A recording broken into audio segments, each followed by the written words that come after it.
Hi everybody, good morning good morning good morning मेरे प्यारे बच्चों। आई होप आप एकदम बेहतरीन होंगे, शानदार होंगे, अमेजिंग से होंगे और तैयार होंगे एक बेहतरीन लेक्चर के लिए। भाई लोग, आज अपन लोग रिवाइज करने वाले हैं अकाउंट्स एंड ऑडिटर्स। काफ़ी सारे बच्चों का इस चैप्टर को लेके क्वेरी आता है कि सर हमें प्लीज़ आप ये चैप्टर रिवाइज करा दीजिए, इसमें बहुत सारे पॉइंट्स हैं और हम बेचारे क्यूट से बच्चे कंफ्यूज हो जाते हैं इस चैप्टर को लेके। हमें थोड़ा सा डर भी लगता है इस चैप्टर के अंदर, क्योंकि जहाँ अकाउंट्स आ जाता है वहाँ हमारा थोड़ा सा दिल धक धक धक धक ऐसे करने लग जाता है। तो सर आप प्लीज़ इस चैप्टर का रिवीजन ले लीजिए। अच्छा, अगर एग्ज़ाम पर्सपेक्टिव से बात करें तो कंपलसरी बेसिस पे आपको इस चैप्टर से 8 मार्क के क्वेश्चन देखने को मिलेंगे। यानी अगर आप आपके जो ये है ऑप्शनल क्वेश्चन से अगर उनको भी मिला लेंगे तो भी आपको 8 नंबर का क्वेश्चन तो अकाउंट्स एंड ऑडिटर से देखने को मिलेगा ही मिलेगा। तो अगर आप चाह रहे हैं कि आपके पेपर में एग्जेम्पशन आए, या फिर अगर आप चाहते हो कि सर हम तो अभी इस हालत पे हैं कि सिर्फ पास ही हो जाए, then trust me, audits and accounts ये जो चैप्टर है आपका ये इंपॉर्टेंट हो जाएगा for you to learn and understand and for to scoring good marks in your exams. अच्छा, इस चैप्टर के अंदर एक खासियत है। खासियत ये है कि इस चैप्टर के कुछ स्पेसिफिक एरियाज से ही क्वेश्चंस आते हैं। भाई वो एरियाज अगर आपने प्रॉपरली पकड़ लिए, अगर प्रॉपरली रीड कर लिए, अगर प्रॉपरली समझ लिए, तो फिर कोई दिक्कत की बात नहीं है। आपको सिर्फ उतने ही टॉपिक्स पे से क्वेश्चंस आएंगे, उसके बाहर इंस्टीट्यूट नहीं जाता। सर इस चैप्टर को हम लोग 2 पार्ट्स में डिवाइड कर सकते हैं, जैसा आप यहाँ पे भी देख पा रहे हो। एक है अकाउंट्स और दूसरा है ऑडिट्स। सर अकाउंट्स आपको बताएगा कि अकाउंट्स कैसे प्रिपेयर होने चाहिए, और ऑडिट्स आपको बताएगा कि यार ऑडिटर का रोल क्या होता है, कितने तरीके के हमारे ऑडिटर्स होते हैं, उनके क्वालिफिकेशंस क्या होते हैं, रिटायरमेंट क्या होता है, दुनिया भर की सारी चीज़ें इसके अंदर आएगी। सर क्या इसके अंदर हम लोग role of C S as a auditor भी पढ़ेंगे क्या? The answer is absolutely yes. ये सारे टॉपिक्स अपने इसके अंदर आएंगे। जो हम लोग स्ट्रैटेजी अभी तक फॉलो करते हुए आ रहे हैं हमारे प्रीवियस सारे के सारे मैराथन्स में, वो इसमें भी फॉलो होगा। मैं आप लोगों के साथ कुछ नोट्स लिखूंगा, कुछ टॉपिक्स हम लोग डायरेक्टली अपने बुक में से देखेंगे और सर इस चैप्टर को शानदार तरीके से कंप्लीट करेंगे। एक भी सिंगल टॉपिक आपके किताब का ऐसा नहीं होगा जिसको हम लोग छोड़ेंगे, because we don't know ICSI क्या पूछ ले। ना मेरे पास पेपर है, ना आपके पास पेपर है, और अगर कोई फैकल्टी ये क्लेम कर रहा है कि उसके पास पेपर है तो वो फिर फैकल्टी ही नहीं है, वो फिर भगवान है। उसके जाके पैर चूम लो भाई उससे पढ़ने की ज़रूरत नहीं है, उसकी पूजा वूजा कर लो, दैट्स मच बेटर। एनीवे, हम लोग यहाँ पे आते हैं और हम लोग यहाँ पे अपना पढ़ाई करना शुरू करते हैं। भाई लोग, सबसे पहली बात तो जब भी हम लोग बात करते हैं अकाउंट्स की, तो यार अकाउंट्स के अंदर हम लोगों को पता है कि 2 तरीके से आपके अकाउंट्स की प्रिपरेशन होती है। सर 2 तरीके से मतलब, एक होता है सर जो हम लोग बुक्स ऑफ अकाउंट प्रिपेयर करते हैं, और बुक्स ऑफ अकाउंट के बेसिस पे ही सर आपके सब्सिक्वेंटली प्रिपेयर होते हैं फाइनेंशियल स्टेटमेंट्स। ये आप लोगों को बात पता होगी। हाँ सर, बिल्कुल पता है। सर बुक्स ऑफ अकाउंट्स के अंदर हम लोग कहते हैं कि कोई भी अगर कंपनी है तो उसको प्रॉपरली अपने बुक्स ऑफ अकाउंट प्रिपेयर करने चाहिए। यानी कि सर उसको ट्रू एंड फेयर इमेज दिखानी चाहिए। ऐसा नहीं होना चाहिए कि आपने 10 करोड़ के एसेट को 25 करोड़ दिखा रखा है, आपने डिप्रीसिएशन माइनस ही नहीं किया। ये नहीं होना चाहिए। You need to make sure कि आप प्रॉपर तरीके से true and fair books of accounts दिखा रहे हो। सर ऐसा क्यों? क्योंकि इन बुक्स ऑफ अकाउंट्स के बेसिस पे बच्चों आपका सब्सिक्वेंटली फाइनेंशियल स्टेटमेंट्स बनते हैं, जिसके अंदर हम लोग बैलेंस शीट प्रिपेयर करते हैं, जिसके अंदर हम लोग पीएनएल प्रिपेयर करते हैं, और जिसके अंदर हम बच्चा लोग कैश फ्लो स्टेटमेंट प्रिपेयर करते हैं। सो इट इज़ इंपॉर्टेंट कि आपके books of account which is the origin of financial statements ये ट्रू एंड फेयर होने चाहिए। अब सर हम लोग बुक्स ऑफ अकाउंट में क्या क्या रिकॉर्ड करेंगे? सर सेक्शन 2 सब क्लॉज 13 हमें बताता है कि बुक्स ऑफ अकाउंट के अंदर आपको 4 चीज़ें स्पेसिफिक बेसिस पे इंक्लूड करनी पड़ेगी। सर क्या क्या है? All the money received and expanded and expenses, है ना। जो भी आपको मनी रिसीव हुआ है और आपने जो खर्चा किया है वो आप रिकॉर्ड करोगे, ऑब्वियस सी बात है। सर इसके अलावा सेल्स एंड परचेसेस, इसके अलावा सर आपके एसेट्स एंड लाइबिलिटीज,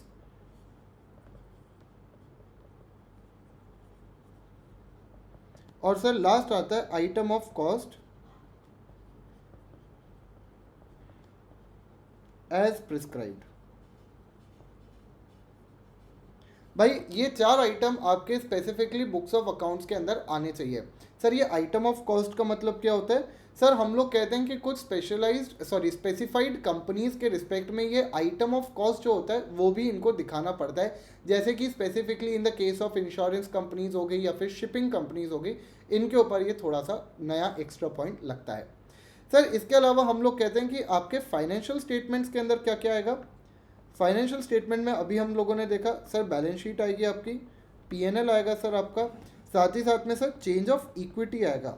अब ये चेंज ऑफ इक्विटी का मतलब क्या होता है? सर चेंज ऑफ इक्विटी का मतलब होता है कि क्या आपने कोई नए शेयर्स इशू किए थे क्या, कोई नए प्रेफरेंस इशू किए थे क्या, सर आपने आपके जो कंपनी की शेयर होल्डिंग है क्या वो चेंज हुई है क्या, ये सारी चीज़ें इसके अंदर आएगी। और एक पॉइंट और आएगा which is explanatory note. Sir explanatory note में क्या बताते हैं? सोचो अगर मैंने अपना सिर्फ एसेट दिखा दिया एज अ क्लास 100 CR, अरे भाई 100 CR के एसेट्स में क्या क्या है वो भी तो बताओगे। जैसे आपका आपका मशीनरी हो गई 25 करोड़ की, आपका प्लांट हो गया मान लीजिए 10 करोड़ का, सर आपका बैंक में बैलेंस हो गया मान लीजिए 5 करोड़ का। तो बेसिकली आप इसको प्रॉपरली आइटमाइज्ड तरीके से भी तो दिखाओगे, तो ये आप एक्सप्लेनेटरी स्टेटमेंट में शो करते हो। ठीक है सर, हमें इतना क्लियर है, मेरे ख्याल से इतने में कोई दिक्कत नहीं होगी। सर आगे पॉइंट आता है कि हम लोग जो अपनी बुक्स ऑफ अकाउंट प्रिपेयर करेंगे, सर ये बुक्स ऑफ अकाउंट को रखेंगे कहाँ? अपने छाती पे लेके घूमेंगे क्या? नहीं सर, बिल्कुल भी नहीं। हम लोग कहते हैं सेक्शन 128 आपको यहाँ पे बताता है कि सर पहली पॉइंट तो यहाँ पे आपका जो बुक्स ऑफ अकाउंट है वो आपके रजिस्टर्ड ऑफिस में रखा होना चाहिए। कहाँ पे रखेंगे सर? रजिस्टर्ड ऑफिस में। याद रखना बच्चों, आपके जितने भी रजिस्टर्स बनते हैं, रजिस्टर ऑफ मेंबर हो गया, ये आपका बुक्स ऑफ अकाउंट्स हो गए, या फिर आपके सर कोई रजिस्टर ऑफ चार्जेस हो गए, आपके रजिस्टर ऑफ डेट हो गया, जो भी तरीके का रजिस्टर्ड होगा वो आपके रजिस्टर्ड ऑफिस में तो रखाएगा ही रखाएगा। ठीक है सर। इसके अलावा हम लोग कहते हैं कि यार अगर आप चाहो तो किसी और जगह पे एनी अदर प्लेस पे भी मेंटेन कर सकते हो, प्रोवाइडेड अप्रूव बाय बोर्ड। भाई बोर्ड आपको इस चीज़ के लिए अप्रूव करे। और सर ये चीज़ आपको आरओसी को भी बतानी पड़ेगी। भाई आरओसी कल को मान लो छापा मारने के लिए, इंस्पेक्शन करने के लिए तुम्हारे रजिस्टर्ड ऑफिस में आया और तुम्हारे रजिस्टर्ड ऑफिस में सिर्फ एक कबर्ड और एक डेस्क के अलावा कुछ था ही नहीं, तो भाई आरओसी को तुम बताओगे तो सही ना कि भाई हमारे जो डॉक्यूमेंट्स है वो कहीं और रखे हुए हैं, वहाँ जाके छापा मारो, यहाँ मत मारना। तो भाई आरओसी को भी बताओगे विदिन 7 days। ठीक है सर। बाकी हम लोगों ने पढ़ा है सर कि आपके books of account true and fair image देना चाहिए। और सर अगला पॉइंट हम लोग कहते हैं कि आपको ये जो बुक्स ऑफ अकाउंट है ये प्रिपेयर करने पड़ेंगे on the basis of accrual basis. Sir ये अक्रूवल बेसिस का मतलब क्या होता है? Accrual basis and double entry system. अगर आपने 11th-12th के अंदर टीएस ग्रेवाल पढ़ी हो, या फिर आई थिंक सो अब तो आपके सीबीएसई की खुद की बुक भी कहती है कि यार यहाँ पे आपको कि भाई यहाँ पे आपको जो आपका जो स्टेटमेंट्स वगैरह है, जो आपको बुक्स ऑफ अकाउंट्स है, वो हमेशा अक्रूवल बेसिस पे प्रिपेयर करना होता है। सर अक्रूवल बेसिस का मतलब क्या होता है? कौन बता पाएगा मेरे को? What do we mean by the term accrual basis? कोई तो होगा मेरे क्लास का क्यूटी पाई जो बता देगा मेरे को कि अक्रूवल बेसिस क्या होता है।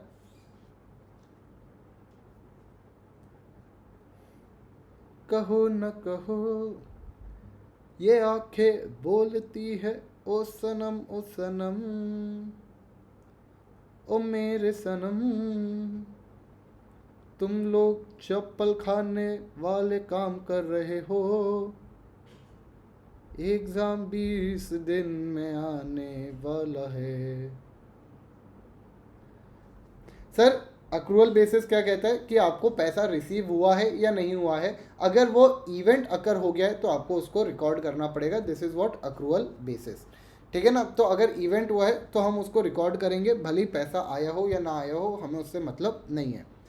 सर अच्छा, बुक्स ऑफ अकाउंट बना के हमने रख लिया, पर अगर मान लीजिए कल को आपके जो भी अकाउंटेंट्स हैं या फिर जो भी बुक्स ऑफ अकाउंट प्रिपेयर कर रहे हैं, वो ऐसे अपने छाती से लगा के कहते हैं मैं नहीं दिखाऊंगा, बुक्स ऑफ अकाउंट देखने का राइट नहीं है, तो सर चलेगा क्या? बिल्कुल भी नहीं चलेगा सर। इसलिए सेक्शन 128 यहाँ पे कहता है कि यार आप बुक्स ऑफ अकाउंट प्रिपेयर तो कर रहे हो, इस पे इंस्पेक्शन का राइट्स भी दे देना। सर इंस्पेक्शन कौन कर सकता है? अच्छा याद रखना, बुक्स ऑफ अकाउंट्स को इंस्पेक्ट करने का राइट आपके डायरेक्टर्स के पास है। सर मेंबर्स के पास क्यों नहीं है?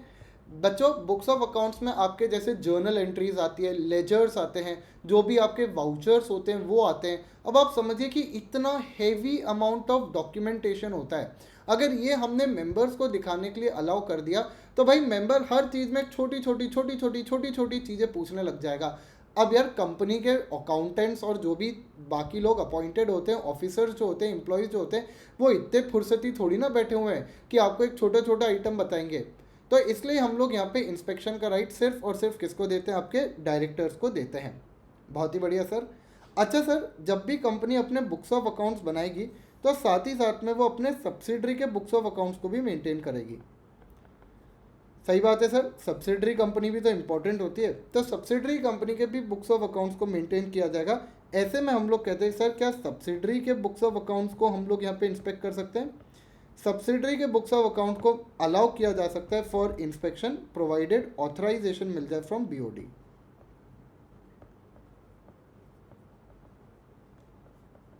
आपको क्या लगेगा बच्चों? बीओडी का ऑथराइजेशन लगेगा, हाँ या ना बोल दो। बहुत ही बढ़िया सर। इसके अलावा हम लोग कहते हैं, प्लीज़ ध्यान दीजिएगा, इसके अलावा हम लोग कहते हैं सर अगर कोई भी इंफॉर्मेशन इंडिया के बाहर रखी हुई है, फिर भाई अगर मान लो मेरी एक कंपनी थी जो कि इंडिया के बाहर इनकॉर्पोरेटेड थी, सर अगर आउटसाइड इंडिया है तो फिर ऐसे सिचुएशन में हम लोग क्या करेंगे? क्या आउटसाइड इंडिया वाले को इंस्पेक्ट नहीं कर सकते क्या? सर बिल्कुल कच्चा चिट्ठा, अंदर वाला बाहर वाला सब इंस्पेक्ट करो, हमें कोई दिक्कत नहीं है। तो सर यहाँ पे जो डायरेक्टर है वो रिक्वेस्ट कर सकता है, डायरेक्टर टू रिक्वेस्ट, और डायरेक्टर के रिक्वेस्ट के बेसिस पे आपकी जो रिक्वेस्ट है वो 15 डेज़ में कंप्लाई की जाएगी। 15 डेज़ में it will be the duty of the relevant officer of the company कि वो आपको रेलिवेंट डॉक्यूमेंट्स और डिटेल्स वगैरह जो है वो ला के देगा। ठीक है सर। इसके अलावा हम लोग कहते हैं सर आपकी जो कंपनीज है अकाउंट्स जब प्रिपेयर करिए तो उसको ना कंपनीज अकाउंट्स रूल 2014 भी फॉलो करने पड़ेंगे। कंपनीज अकाउंट्स रूल 2014 भी फॉलो करने पड़ेंगे। ये क्या कहता है सर? आपके जो अकाउंट्स है वो इलेक्ट्रॉनिक फॉर्मेट में हो सकते हैं। सर ऑब्वियस सी बात है, ये तो आज की डेट में आने दी बेसिक पॉइंट है कि आपके जितने भी डॉक्यूमेंट्स प्रिपेयर होते हैं वो इलेक्ट्रॉनिक फॉर्मेट में ही प्रिपेयर होते हैं। कौन आज की डेट में हाथ पेन पेंसिल से लेके प्रिपेयर कर रहा होता है? कोई नहीं कर रहा होता। सब के सब आपके अकाउंट्स इलेक्ट्रॉनिक फॉर्मेट में ही प्रिपेयर करते हैं। Accounts can be in electronic format. Sir पर इलेक्ट्रॉनिक फॉर्मेट का मतलब क्या? मैं आपके ये जो एक्सेल होता है, माइक्रोसॉफ्ट एक्सेल, उसमें प्रिपेयर कर लूँ क्या? चलेगा क्या? नहीं। हम लोग कहते हैं आप जो भी सॉफ्टवेयर यूज़ कर रहे हो, सॉफ्टवेयर आपका ऑडिट ट्रेल इंश्योर करना चाहिए। ऑडिट ट्रेल का मतलब क्या होता है कि आप सीक्वेंसली एक सीक्वेंस क्रिएट कर पाओ कि भाई मेरा ये एक्सपेंडिचर कहाँ से हुआ, उसका वाउचर कहाँ से आया, मैंने पैसा किसको दिया, कौन से बैंक अकाउंट से दिया, वो जो बैंक अकाउंट है उसके अंदर पैसा कहाँ से आया। So technically the chain of event should be establish properly, हम लोग कहते हैं। दूसरी चीज़ सर डिस्क्रिपेंसी नहीं होनी चाहिए। डिस्क्रिपेंसी का मतलब क्या होता है? सर आपके ऑफलाइन बुक्स कह रही है कि भैया हमने 50 रुपये खर्चा किया, ऑनलाइन बुक्स कह रही है कि हमने 55 रुपये खर्चा किया। ऐसा नहीं होना चाहिए। मेक श्योर कि भाई कोई भी कन्फ्यूजन नहीं हो उस पर। आगे हम लोग कहते हैं सर आपका जो ये इलेक्ट्रॉनिक डेटा है it should be able to be presented in a legible form.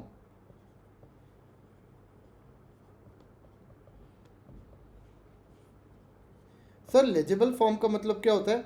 मान लो मैंने कल को आपके इलेक्ट्रॉनिक डेटा को फिजिकल में प्रिंट आउट करके निकाला। अब सर उसके अंदर जो डिटेल है वो इतना छोटा छोटा दिख रहा है कि मैं पढ़ ही नहीं पा रहा। भाई मैग्नीफाइंग ग्लास लेके पढ़ना पड़ रहा है कि कितना फिगर लिखा हुआ है। गलत बात है ना। हम लोग कहते हैं कि अगर आप कोई भी डेटा मेंशन कर रहे हो, अगर आपका कुछ भी प्रेजेंट कर रहे हो तो it should be in proper legible format only. और सर आगे हम लोग कहते हैं कि you should have a proper system for, आपके पास एक प्रॉपर सिस्टम होना चाहिए for storage, retrieval and display of information, कि भाई आप इस इंफॉर्मेशन को प्रॉपरली डिस्प्ले कर पाओ। और लास्ट पॉइंट हम लोग कहते हैं कि यार आपका जो सर्विस प्रोवाइडर है वो कौन है, सर्विस प्रोवाइडर का नाम आपको आरओसी को बताना पड़ेगा।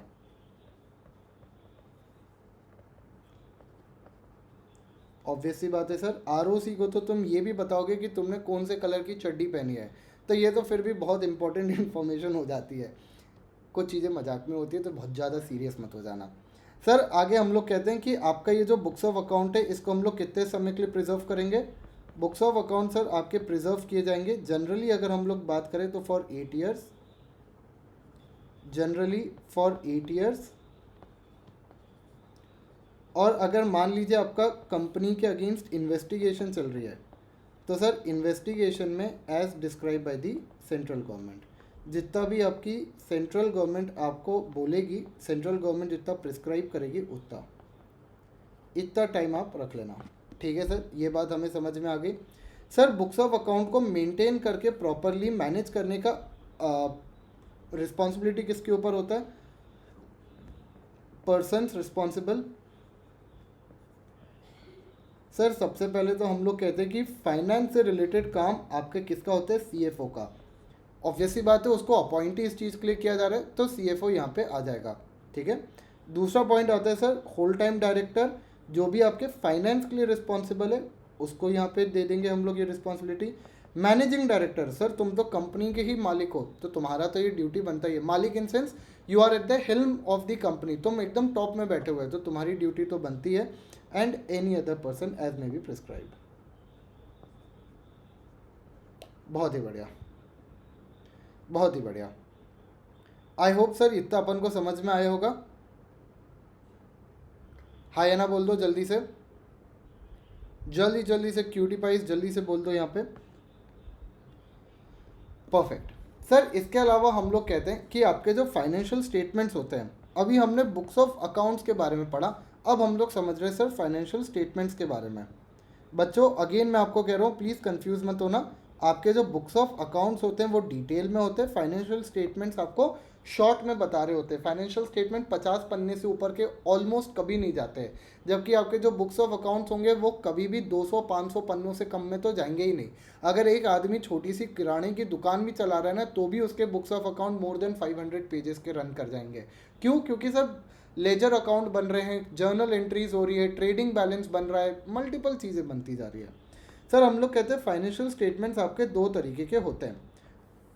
ठीक है सर, अगर देखा जाए तो टेक्निकली 3 तरीकों में हम लोग इसको क्लासीफाई कर सकते हैं, मेजरली 2 पार्ट, पर अगर टेक्निकली देखा जाए तो 3 पार्ट्स में हम लोग इसको क्लासीफाई कर सकते हैं। तो 3 पार्ट ही पढ़ लेते हैं सर। पहला आता है हमारा consolidated financial statement, consolidated financial statement. दूसरा आता है सर हमारा स्टैंड अलोन फाइनेंशियल स्टेटमेंट, और तीसरा आता है सर हमारा periodical financial statement.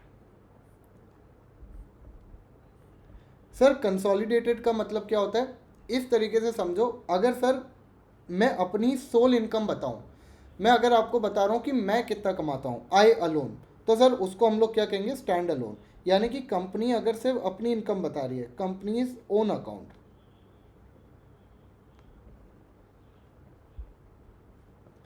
Sir consolidated का मतलब क्या होता है, फैमिली इनकम बता देते हैं, भाई मैं कितना कमा रहा हूँ, मेरी मम्मी कितना कमा रही है, मेरी वाइफ कितना कमा रही है, मेरी कोई शादी नहीं हुई है पर मेरी वाइफ कितना कमा रही है, मेरे बच्चे कितने कमा रहे हैं, मेरे पापा कितना कमा रहे हैं, मेरे दादाजी कितना कमा रहे हैं, everybody in a single house hold अगर मैं बता दे रहा हूँ तो वो क्या हो जाएगा हमारा कंसोलिडेटेड। सिमिलरली हम लोग कहते हैं कि अगर कंपनी अपनी और अपने सब्सिडरी की इनकम साथ में मिला के बता रही है तो उसको हम लोग क्या कहेंगे, कंसोलिडेटेड। तो सर होल्डिंग प्लस सब्सिडरी अगर यहाँ पे इंक्लूड कर लिया जाए तो, और याद रखिएगा अगर आपकी होल्डिंग एंड सब्सिडरी है तो it is compulsory for you कि आपको यहाँ पे कंसोलिडेटेड फाइनेंशियल स्टेटमेंट बनाना ही बनाना है। ठीक है सर। और सर पीरियोडिक क्या होता है, पीरियोडिक बेसिकली अगर आपको सेंट्रल गवर्नमेंट प्रिस्क्राइब कर रही है कि आपको किसी स्पेसिफाइड पीरियड के लिए फाइनेंशियल स्टेटमेंट बनाना है, जैसे मान लीजिए अगर सेंट्रल गवर्नमेंट ने कहा कि हम जानना चाहते हैं 2015 से 2020 तक आपकी क्या इनकम थी, तो ये जो फाइनेंशियल स्टेटमेंट बनेगा बच्चों उसको हम लोग क्या कहेंगे, पीरियोडिक फाइनेंशियल स्टेटमेंट। ठीक है सर।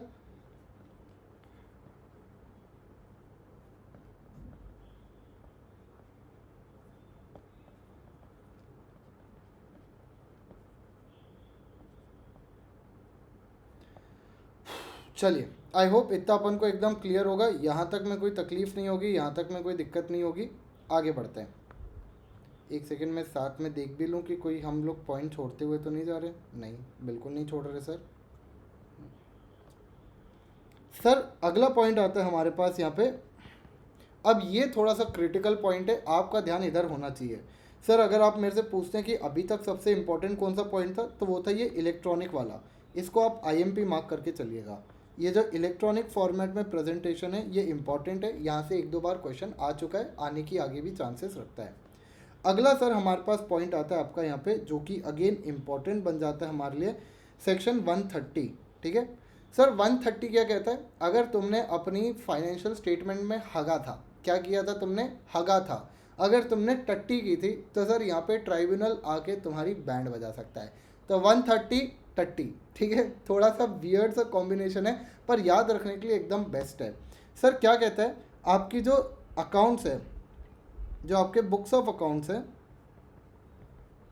उनको रीओपन किया जा सकता है, इनफैक्ट रीकास्ट किया जा सकता है। रीकास्ट का मतलब क्या होता है?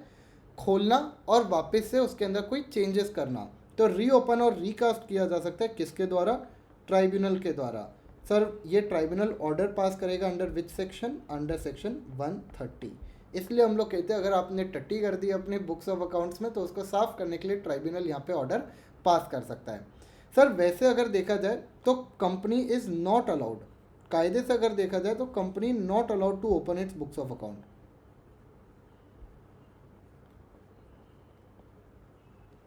बट ट्राइब्यूनल यहाँ पे ऑर्डर पास कर सकता है। सर ट्राइब्यूनल कैसे ऑर्डर पास करेगा? उसको सपना आएगा क्या कि भाई तुमने यहाँ पे हक दिया है? नहीं सर, यहाँ पे हम लोग कहते हैं कि 4 पॉइंट्स के केसेस में हो सकता है। अगर सेंट्रल गवर्नमेंट ने ट्राइब्यूनल के सामने एप्लीकेशन लगाई है तो, अगर यहाँ पे आपके इनकम टैक्स डिपार्टमेंट ने एप्लीकेशन लगाई है तो, अगर सेबी ने यहाँ पे एप्लीकेशन लगाई है तो, या फिर एनी अदर कंसर्न्ड पर्सन।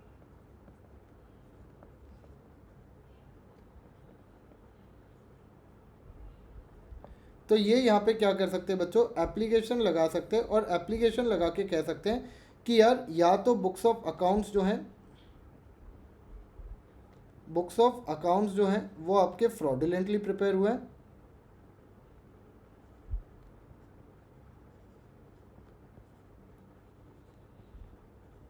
या फिर सर जो पीरियड है, पीरियड के अंदर management of the company was mismanaged.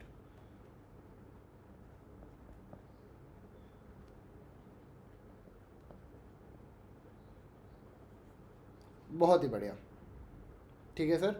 Sir tribunal जब भी ऑर्डर पास करेगा तो उसको क्या ध्यान रखना पड़ेगा? ट्राइब्यूनल जब भी ऑर्डर पास करेगा तो file an application with authorities, sorry file notice with authorities, कि भाई अथॉरिटीज़ को इन्फॉर्म कर देना कि देखो हम लोग ये ऑर्डर पास कर रहे हैं, किसी को कोई आपत्ति तो नहीं है। और सर उसके बाद आपत्ति वगैरह, यानी कि जो भी अगर कोई ऑब्जेक्शंस वगैरह आते हैं तो उसको कंसिडर करने के बाद यहाँ पे जो आपका ट्राइब्यूनल होगा वो क्या करेगा भैया? ट्राइब्यूनल आपको यहाँ पे ऑर्डर पास करेगा जो कि अलाउ करेगा फॉर रीकास्टिंग या फिर रीओपनिंग। अच्छा सर, अब आपने अपने बुक्स ऑफ अकाउंट कितने समय के लिए मेंटेन करके चले थे या फिर प्रिजर्व किए थे? For 8 years. तो सर अगर आपने प्रिजर्व ही सिर्फ 8 ईयर्स के लिए किया है तो ये रीकास्टिंग एंड रीओपनिंग कितने समय के लिए अलाउ किया जा सकता है? For 8 years. भाई 9वें साल के लिए तो तुमने प्रिपेयर ही नहीं रख, यानी सॉरी प्रिजर्व ही नहीं किए थे ना, तो जो चीज़ प्रिजर्व्ड ही नहीं है उसको तुम रिकास्ट करने के लिए कैसे बोल सकते हो? तो यहाँ पे ट्राइब्यूनल आपको ऑर्डर कर सकता है 8 साल के लिए रिकास्ट करने के लिए। बट अगर मान लीजिए इन्वेस्टिगेशन चल रही थी और सेंट्रल गवर्नमेंट ने आपको डायरेक्शन दिया था कि नहीं भैया आपको तो 9-10 साल के लिए प्रिजर्व करके रखने पड़ेंगे, तो ऐसे में ट्राइब्यूनल ऑर्डर पास कर सकता है कि 9-10 साल जो भी आपका टाइम पीरियड है उसके लिए भी रिकास्ट अलाउ कर सकता है। ठीक है, तो जितने समय के लिए प्रिजर्व्ड है उतने समय के लिए रिकास्ट अलाउड है, ये ध्यान रखना है। सर अगर मान लीजिए भाई ये तो हो गया ट्राइब्यूनल के तरफ, ट्राइब्यूनल के पास एप्लीकेशन आई है और ये सब हो गया है। अगर मान लो सर मेरे को खुद ही पता चल जाता है कि मैंने हक दिया है ना, मैंने टट्टी कर दी है, तो क्या मैं वॉलेंटरी बेसिस पे भी अपने बुक्स ऑफ अकाउंट को रिकास्ट वगैरह कर सकता हूँ क्या? तो लॉ बिल्कुल आपको यहाँ पे अलाउ करता है कि हाँ भाई आप वॉलेंटरी बेसिस पे भी रिकास्ट कर सकते हो। वॉलेंट्री रिवीजन भी आपको यहाँ पे अलाउड होता है। सेक्शन नंबर होता है 131। बट इसके अंदर आपको कुछ बातों का ध्यान रखना पड़ेगा। पहली बात तो सर आप सिर्फ लास्ट 3 ईयर्स के लिए ही कर सकते हो। लास्ट 3 फाइनेंशियल ईयर के लिए ही आपको रिकास्ट या फिर आपको रीओपन करने का पावर होगा। ठीक है सर। ट्राइब्यूनल करेगी तो 8 साल, तुम करोगे तो 3 साल। सर उसके बाद आपको यहाँ पे फिर भी ट्राइब्यूनल का अप्रूवल तो लेके ही आना पड़ेगा। Tribunal approval necessary. भाई तुम ट्राइब्यूनल को एक्सप्लेन भी तो करोगे कि तुमने गलती क्या कर दी थी, तो ट्राइब्यूनल अप्रूवल नेसेसरी। साथ ही साथ में सर साल में एक ही बार कर सकते हो। ऐसा नहीं कि तुम एक साल में 4 बार अपनी रिकास्ट ही किए जा रहे हो। भाई पूरा इनकम टैक्स डिपार्टमेंट परेशान हो रखा है कि माँ कसम ये आदमी एक बार में बुक्स ऑफ अकाउंट नहीं प्रिपेयर कर पा रहा है। तो एक ही बार में आपको रिकास्ट करना अलाउड होगा, ओनली वंस। ठीक है सर।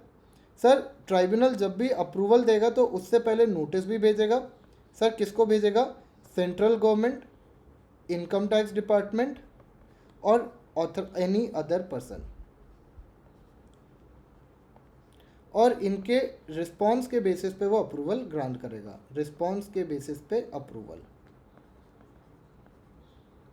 अच्छा तुमने अपना रिवीजन किया तो क्या इसको अपने रिपोर्ट में नहीं बताओगे क्या? ऑब्वियस सी बातें बताओगे सर। बोर्ड रिपोर्ट में तुम इतना बता रहे हो कि आपके केएमपी की सैलरी कितनी है, तो तुमने अपना फाइनेंशियल स्टेटमेंट रिकास्ट कर दिया, ये नहीं बताओगे क्या? बिल्कुल बताओगे।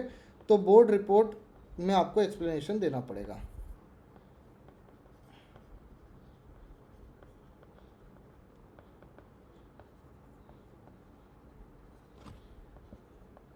ठीक है सर, बिल्कुल दे देंगे। आप बोलो तो सही, जर जान दे देंगे। इन्फॉर्मेशन देने की क्या बात है, जान मत दो, इन्फॉर्मेशन ही दे देना बहुत है। सर आगे हम लोग कहते हैं फाइनेंशियल स्टेटमेंट को अब साइन कौन करेगा?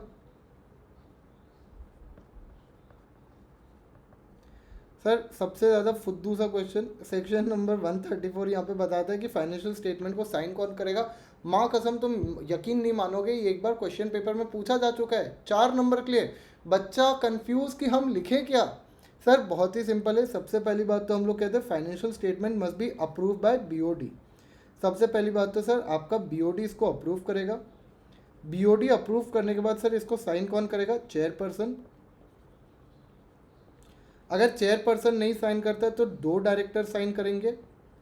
साथ ही साथ में हम लोग कहते हैं सर आपकी कंपनी का सीओएफओ साइन करेगा और सीएस भी अपना ऐसा हाथ लगा देगा, जैसे वो शादियों में नहीं होता लिफाफा एक हाथ लगाने वाले 6, तो सर यहाँ पे आपका सीएस भी हाथ लगा देगा। सीएस के भी यहाँ पे सिग्नेचर होंगे।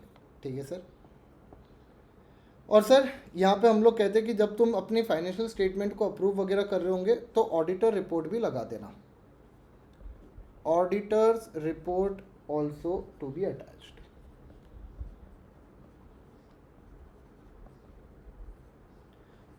चलो जी, यहाँ तक बताओ कोई डाउट, दिक्कत, समस्या? I love you, I don't love you, sir I hate you, sir ये क्या पढ़ा रहे हो सर, सर सर सर फूट गया हमारा सर। कुछ ऐसा दिक्कत समस्या जल्दी से बता दो, जल्दी से बता दो मेरे प्यारे बच्चों। बहुत ही सिंपल चैप्टर है सर। बच्चे पता नहीं क्यों इसमें इतने परेशान हो जाते हैं, एकदम रोने गाने लग जाते हैं,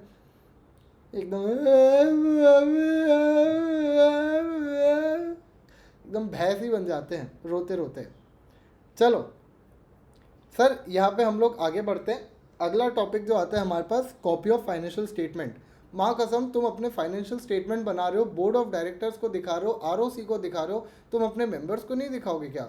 सर ऑब्वियस सी बात है दिखाओगे यार, ऑब्वियस सी बात है। सर याद रखिएगा बीओडी जैसे ही आपका अप्रूव करता है यहाँ पे फाइनेंशियल स्टेटमेंट्स, ये जो आपके फाइनेंशियल स्टेटमेंट्स होते हैं ये दिए जाते हैं आपके मेंबर्स को। ठीक है, तो आपके जो फाइनेंशियल स्टेटमेंट्स होंगे वो किसको दे दिए जाएंगे? आपके मेंबर्स को यहाँ पे दे दिए जाएंगे।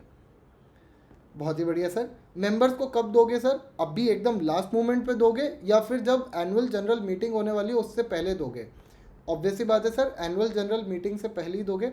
अच्छा थोड़ा सा डाइग्रेस कर रहा हूँ, बट आपको याद होगा एनुअल जनरल मीटिंग जब भी हम लोग कर रहे होते हैं तो सेक्शन 96, मुझे ध्यान आ रहा है, तुम्हें ध्यान आ रहा है या नहीं तुम देख लेना, मुझे ध्यान आ रहा है सर, सेक्शन 96 मेरे को बताता है कि एनुअल जनरल मीटिंग में ना 2 तरीके के बिजनेसेस हो सकते हैं। एक होता है मेरा जनरल बिजनेस जिसको मैं ऑर्डिनरी बिजनेस कहता हूँ, और दूसरा होता है सर मेरे स्पेशल बिजनेसेस जिसको मैं स्पेशल बिजनेस ही कहता हूँ। सर ऑर्डिनरी बिजनेस जब भी मैं कर रहा हूँ तो उसके अंदर 4 पॉइंट्स आएंगे। ऑडिटर का अपॉइंटमेंट एंड रेम्यूनरेशन, आपके फाइनेंशियल स्टेटमेंट्स का अप्रूवल, डिविडेंड का डिक्लेरेशन, और एक पॉइंट और आता है, कौन मेरे को बता पाएगा?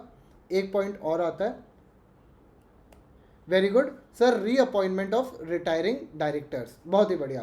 तो ये 4 पॉइंट आपके ऑर्डिनरी बिजनेस के अंदर आते हैं, जिसके लिए आपको क्या पास करना पड़ता है बच्चों? ऑर्डिनरी रेजोल्यूशन आपको पास करना पड़ता है। सर अब अगर आपका फाइनेंशियल स्टेटमेंट कंसिडर होने वाला है in your annual general meeting, तो ऑब्वियस सी बात है कि आप सबसे पहले अपने मेंबर्स को देखने का मौका तो दोगे, वो भी तो एक बार पढ़ेंगे फाइनेंशियल स्टेटमेंट्स को। तो सर ये फाइनेंशियल स्टेटमेंट्स देंगे कब? फाइनेंशियल स्टेटमेंट्स याद रखना बच्चों जाता है आपके नोटिस के साथ। यूजुअली अगर बात करें तो आपका जब भी एनुअल जनरल मीटिंग का नोटिस जाएगा ना, तो उसके साथ आपका फाइनेंशियल स्टेटमेंट हम लोग चिपका के भेज देंगे, है ना। ऐसा नहीं होता, तुम्हारे साथ हुआ है या नहीं पता नहीं, मेरे साथ एक बार हुआ है कि जब मैं अपनी कन्या मित्र के साथ घूमने जा रहा था, तो मेरी मम्मी ने कहा कि यार ये छोटा भाई आया हुआ है, मामा का लड़का आया हुआ है, इसको भी लेके चले जा। मैंने कहा यार ये क्या समस्या है? मम्मी कहती है चुपचाप लेके जा, कहीं घूमने ही तो जा रहा है, क्या दिक्कत है? मैंने कहा यार मम्मी गलत बात है ये तो। बट सर जहाँ पे भी आपका नोटिस जाएगा वहाँ पे आपका ये फाइनेंशियल स्टेटमेंट छोटा भाई बन के साथ में जाएगा। तो हम लोग कहते हैं सर आप नोटिस कितने दिन पहले देते हो? अब आपके दिमाग में एकदम सेक्शन क्लिक करना चाहिए 101। सर नोटिस हमारा जाता है 21 क्लियर डेज बिफोर। जाता है नहीं जाता? बिल्कुल जाता है सर, 21 क्लियर डेज बिफोर।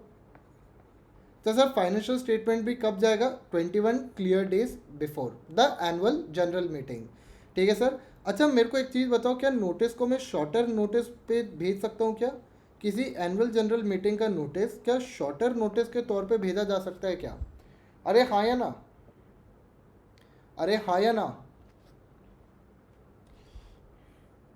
बिल्कुल भेजा जा सकता है सर, प्रोवाइडेड आप यहाँ पे मेजॉरिटी का अप्रूवल ले लो, और साथ ही साथ में people representing 95% of the voting, 95% of the voting rights, इनका अप्रूवल ले लो।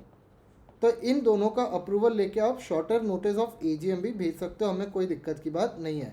तो सर अगर शॉर्टर नोटिस ऑफ एजीएम जा सकता है, तो क्या फाइनेंशियल स्टेटमेंट भी आपके शॉर्टर नोटिस पे जा सकता है क्या? अरे हाँ जी भाई, जब मैंने स्टार्टिंग में कहा कि आपका जब नोटिस जाएगा तभी आपका फाइनेंशियल स्टेटमेंट जाएगा, तो अगर नोटिस 21 दिन पहले जा रहा है तो 21 दिन पहले भेज देना, अगर शॉर्टर नोटिस पे जा रहा है तो शॉर्टर नोटिस के साथ भेज देना, कोई दिक्कत की बात नहीं है।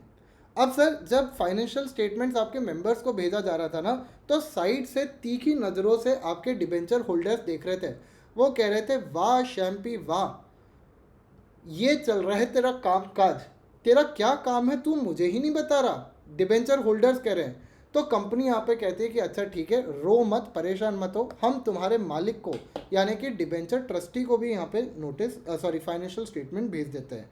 तो सर फाइनेंशियल स्टेटमेंट याद रखिएगा कि आपके डिबेंचर ट्रस्टीज़ को भी भेजे जाएंगे। ठीक है सर, भेज देंगे। अच्छा सर भेजोगे कैसे? कैसे भेजोगे सर? मेरे ख्याल से तो इलेक्ट्रॉनिकली भेज देना। ठीक है सर। सर आपने इतनी क्यूट क्यूट सी प्यारी प्यारी सी अपनी वेबसाइट बनाई है, तो वेबसाइट पे भी डाल देना। और सर अगर किसी को फिजिकल होने का ज़्यादा मन कर रहा है, यानी आई मीन टू से अगर फिजिकली उसको रिपोर्ट चाहिए तो फिजिकली भी भेज देना। ठीक है सर, ये आपका तरीका होता है जिसके थ्रू आपका फाइनेंशियल स्टेटमेंट जाता है। अब मेरे को बताओ सर, यहाँ तक कोई तकलीफ गई है तुम्हें? भाई मेरे को ऐसा लगता है कि अगर मेरे को कैटेगराइज करना है ना, easy chapter which gives marks, easy chapter which gives marks, भाई मैं तो audit and accounts and audit को नाम दूंगा। भाई एकदम easy chapter and easily gives marks, कोई दिक्कत नहीं करके जाता है chapter. Sir tough chapter but gives marks, अगर मेरे से कोई पूछता है कि सर कौन सा चैप्टर है जो टफ है बट मार्क्स दे के जाता है, तो मैं यहाँ पे 2-3 चैप्टर्स को नाम दे सकता हूँ। कौन से है सर? वो बाद में बताऊँगा, क्योंकि तुम पता चलो उसको पढ़ोगे ही नहीं है ना, तो ये नहीं होना चाहिए। मेरा कंधा भाई। एनीवे चलिए सर, हम लोग कहते हैं इसके अलावा ना, जब ये सारा लॉ वगैरह बन रहा था, लॉ मेकर्स जब ये लॉ बना रहे थे, तो सर लिस्टेड कंपनी ना रोते रोते आई। लिस्टेड कंपनी कहती है अरे मालिक सुनो, मालिक सुनो, मालिक यानी कि लॉ मेकर, अरे लॉ मेकर सुनो, हम लोग फाइनेंशियल स्टेटमेंट देने में हमें दिक्कत नहीं है, हम फाइनेंशियल स्टेटमेंट भी दे देंगे, सब कुछ कर देंगे, पर सर हमारे बहुत सारे जो शेयर होल्डर्स हैं उनको फाइनेंशियल स्टेटमेंट रीड करना ही नहीं आता। अरे भाई, आज हम सीए हैं, सीएस है, हमें तो फाइनेंशियल स्टेटमेंट रीड करना आता है, पर एक बीकॉम वाले को, एक बीटेक वाले को फाइनेंशियल स्टेटमेंट रीड करना आएगा क्या डिटेल में? सर हाई पॉसिबिलिटी है कि वो एकदम एफिशिएंटली रीड नहीं कर पाएगा। और सर लिस्टेड कंपनी के अंदर अगर वो एफिशिएंटली रीड नहीं कर पा रहे फाइनेंशियल स्टेटमेंट्स, तो ऐसे में he won't be able to take a proper decision. तो इसलिए लिस्टेड कंपनी के केस में एक एडिशनल रिक्वायरमेंट डाल दी गई। इनको बोला गया कि जब तुम अपने फाइनेंशियल स्टेटमेंट भेज रहे होंगे ना, तो एक चीज़ और भेज देना, वो क्या है? Salient feature. Salient feature of financial statements. और ये सर कौन से फॉर्मेट में जाएगा? AOC3। प्लीज़ बच्चों ये फॉर्मेट याद रखना, इंपॉर्टेंट है। AOC3 में आपका ये जाएगा। और साथ ही साथ में आपको अपने financial statement open for inspection रखने पड़ेंगे फॉर 21 डेज, कि भाई कोई भी अगर 21 दिन तक हमारे फाइनेंशियल स्टेटमेंट को आके पढ़ना चाहता है तो आके पढ़ सकता है, कोई दिक्कत की बात नहीं है। अच्छा सर, अब यहाँ पे अगर मान लीजिए हमारे मेंबर्स जो हैं, आपने डायरेक्टर्स को तो ऊपर सब्सिडरी कंपनी के रिकॉर्ड्स, बुक्स ऑफ अकाउंट्स को इंस्पेक्ट करने का राइट दिया, क्या आप मेंबर्स को सब्सिडरी या फिर एसोसिएट कंपनी के एसोसिएट कंपनी नहीं, सब्सिडरी कंपनी के जो फाइनेंशियल स्टेटमेंट्स है वो इंस्पेक्ट करने का राइट नहीं दोगे क्या? बिल्कुल देंगे सर। तो अगर मेंबर्स को बुक्स ऑफ अकाउंट इंस्पेक्ट करने का राइट मिल सकता है, तो याद रखिएगा यहाँ पे मेंबर्स को ना एक चीज़ और मिलेगी। मेंबर्स को क्या मिलेगा सर?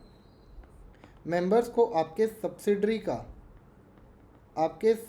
का ऑडिटेड या फिर अनऑडिटेड फाइनेंशियल स्टेटमेंट आपको देना पड़ेगा।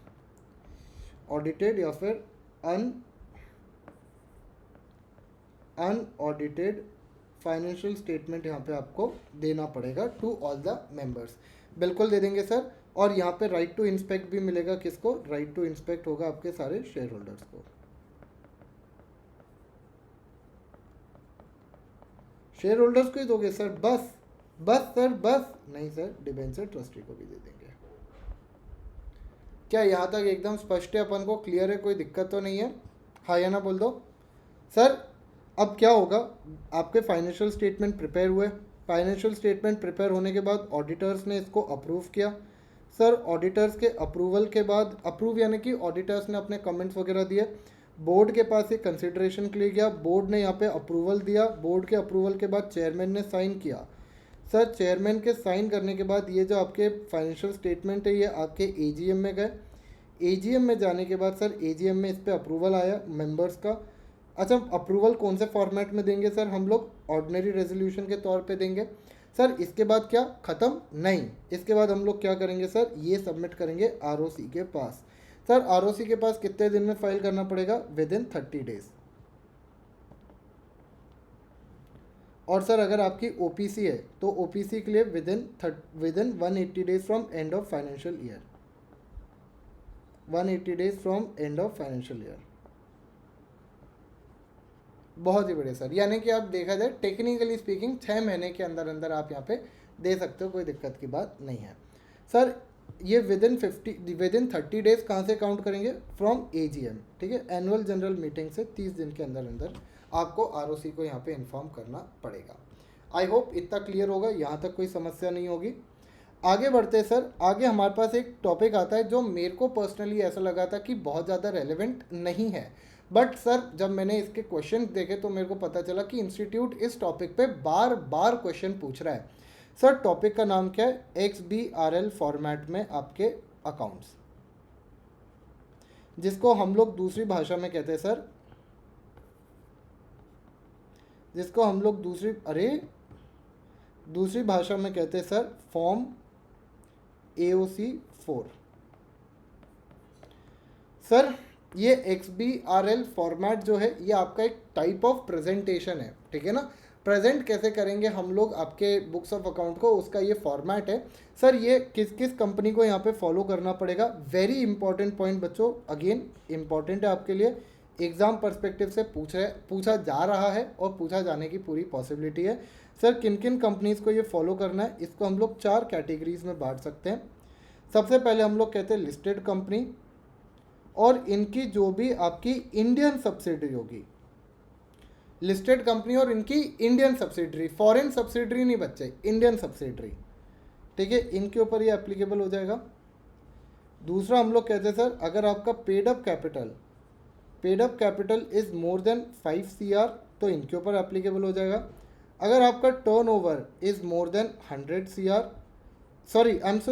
अगर paid up capital is 5 crore and above, अगर आपका टर्नओवर इज़ 100 करोड़ और अबव, और हम लोग कहते हैं sir companies on which companies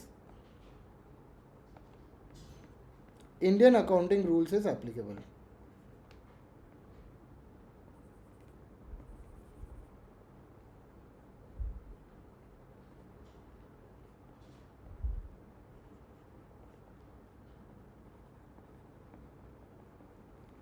Indian accounting rules is applicable, हाँ या ना बोलो सर। पर इस फॉर्मेट से हमने कुछ कंपनीज को यहाँ पे एग्जेम्प्ट भी करके रखा है। एग्जेम्पशन वाली तो और ज़्यादा हमें क्रिटिकली याद होनी चाहिए। सर एग्जेम्प्टेड कौन है? एग्जेम्पशन हम लोग यहाँ पे ग्रांट करेंगे आपके NBFC को, आपके इंश्योरेंस कंपनी को, आपके बैंकिंग कंपनी को,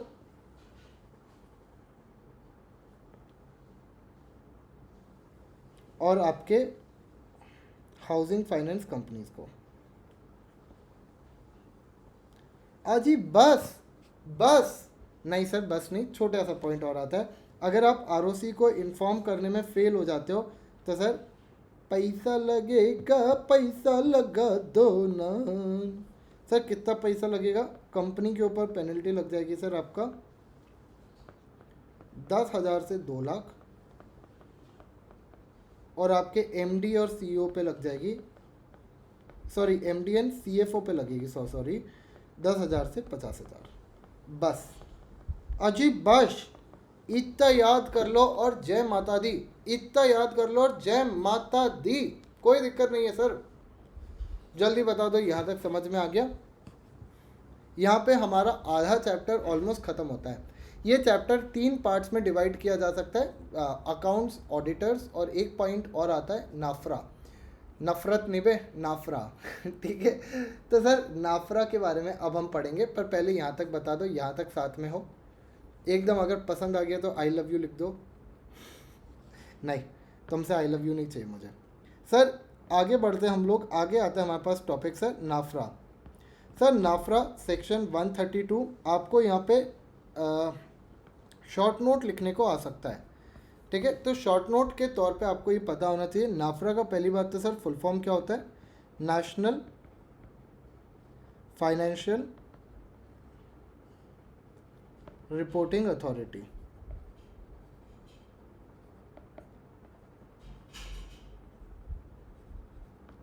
नेशनल फाइनेंशियल रिपोर्टिंग अथॉरिटी, ये आपका क्या होता है बच्चों? नाफरा। सर नाफरा को क्यों बनाया गया था? बेसिकली हमारे देश के अंदर जो ऑडिटर्स थे उनको काम दिया गया था कि यार अब कंपनी प्रॉपरली फंक्शन कर रही है नहीं कर रही है, कंपनी प्रॉपर तरीके से अपना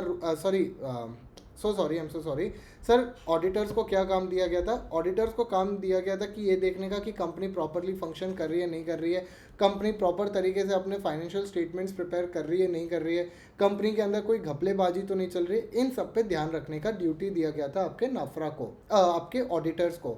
बट सर ऑडिटर्स कहीं ना कहीं धीरे धीरे करके गलत एक्टिविटीज़ में घुसने लग गए, ऐसा ऑब्जर्व किया गया गवर्नमेंट के द्वारा। बहुत सारी ऐसी कंपनीज होती थी जो कि फ्रॉड के अंदर फंसती थी, बल्कि उनके ऑडिटर्स ने उनको क्लीन चिट दिया होता था। ऑडिटर्स का कहना होता था कि नहीं कंपनी के अंदर सब बढ़िया है। तो यहाँ पे धीरे धीरे करके गवर्नमेंट को रियलाइज़ होने लगा कि यार ऑडिटर्स जो हैं वो गलत काम कर रहे हैं। ऑडिटर्स शायद से पैसे के कारण से या due to any other reason proper true and fair reporting नहीं कर रहे हैं। सर इसको डील कैसा किया जाए? तो इन्होंने कहा कि ऑडिटर्स के ऊपर नज़र रखने के लिए हम लोग एक ऑर्गेनाइजेशन बनाते हैं। तो sir institute of chartered accountants of India भागते हुए आया, कहते हैं अरे हम है ना, हम ध्यान रख तो रहे हैं। तो गवर्नमेंट ऑफ इंडिया ने कहा, खास करके मिनिस्ट्री ऑफ कॉर्पोरेट अफेयर्स ने कहा कि अगर तुम ध्यान रख रहे होते तो ये सारे घपलेबाजी थोड़ी ना होती, इसलिए हम तुमसे पावर उठा के एक दूसरे ऑर्गेनाइजेशन को देते हैं जिसका नाम है नेशनल फाइनेंशियल रिपोर्टिंग अथॉरिटी। और आज की डेट में अगर देखा जाए तो ICAI सिर्फ एक एजुकेशनल बॉडी बन के रह गया है, जिसका काम है एजुकेशन प्रोवाइड करना, जिसका काम है एग्जाम्स कंडक्ट कराना, जिसका काम है कोर्सेज एंड ट्रेनिंग अंडरटेक करना।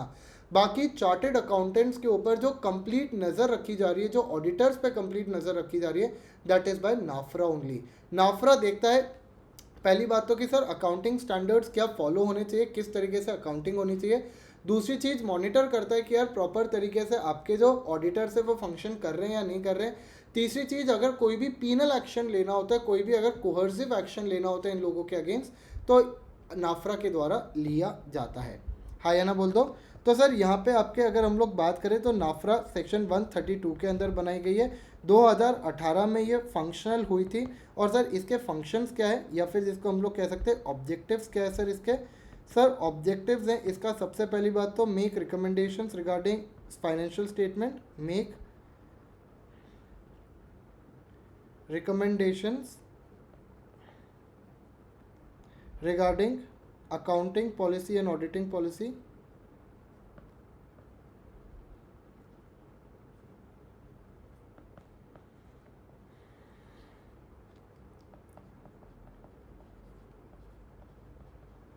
सर दूसरा पॉइंट हम लोग यहाँ पे कहते हैं monitor and enforce compliance with accounting standard.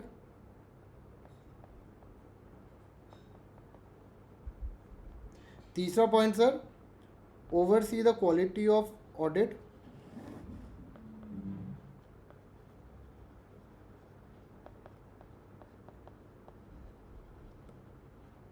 और सर इसके अलावा हम लोग कहते हैं any other prescribe work.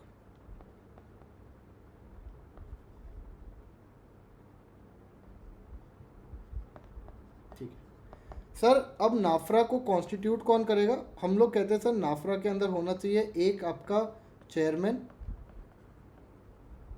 Chairperson. अच्छा ये चेयरपर्सन कौन होना चाहिए sir, chairperson can be anybody, any eminent person, any eminent person having experience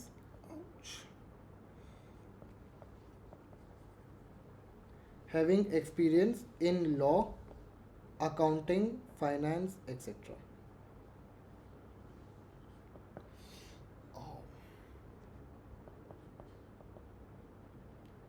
ठीक है सर, साथ ही साथ में हम लोग कहते हैं इसके साथ आपके 15 और मेंबर्स भी होंगे, चेयरमैन प्लस 15 अदर मेंबर्स। ठीक है, तो आपके 15 मेंबर्स यहाँ पे हो सकते हैं। सर चेयरमैन को अपॉइंट कौन करेगा, नाफरा बनाओ कौन रहा है, सर नाफरा सेंट्रल गवर्नमेंट बना रही है, तो चेयरमैन अपॉइंट भी कौन करेगा, आपका सेंट्रल गवर्नमेंट। कि अब बात कह दी सर आपने, एकदम लॉजिक दे दिया सर आपने। तो सर यहाँ पे सेंट्रल गवर्नमेंट आपका अपॉइंट करने का काम करेगी। इसके अलावा मेंबर्स वगैरह की क्वालिफिकेशंस क्या होंगी वो सब आपको दिया हुआ है, but not very important to learn. ठीक है सर। सर नाफरा खुद के भी books of account properly maintain करेगा।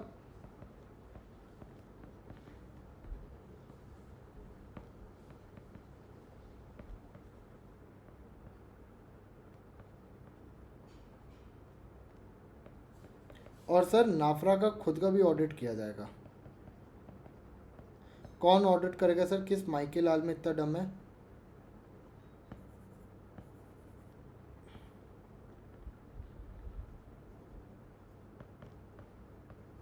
एक ही बंदे में sir, CAG, controller and auditor general of India.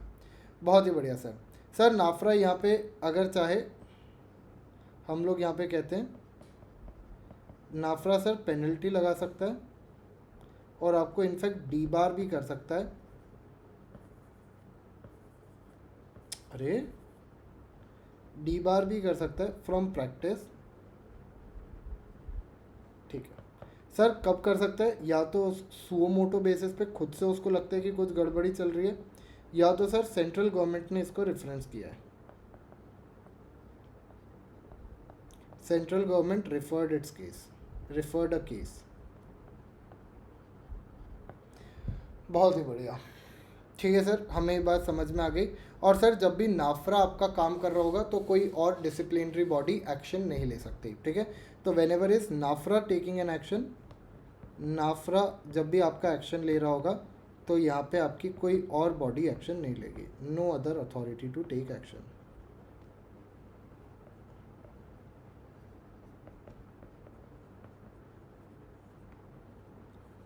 ठीक है सर, हमें ये बात समझ में आ गई। सर आगे हम लोग कहते हैं अब नाफरा की पावर्स क्या होगी। ये थोड़ा सा क्रिटिकल पॉइंट है बच्चों, ये ध्यान रख लेना।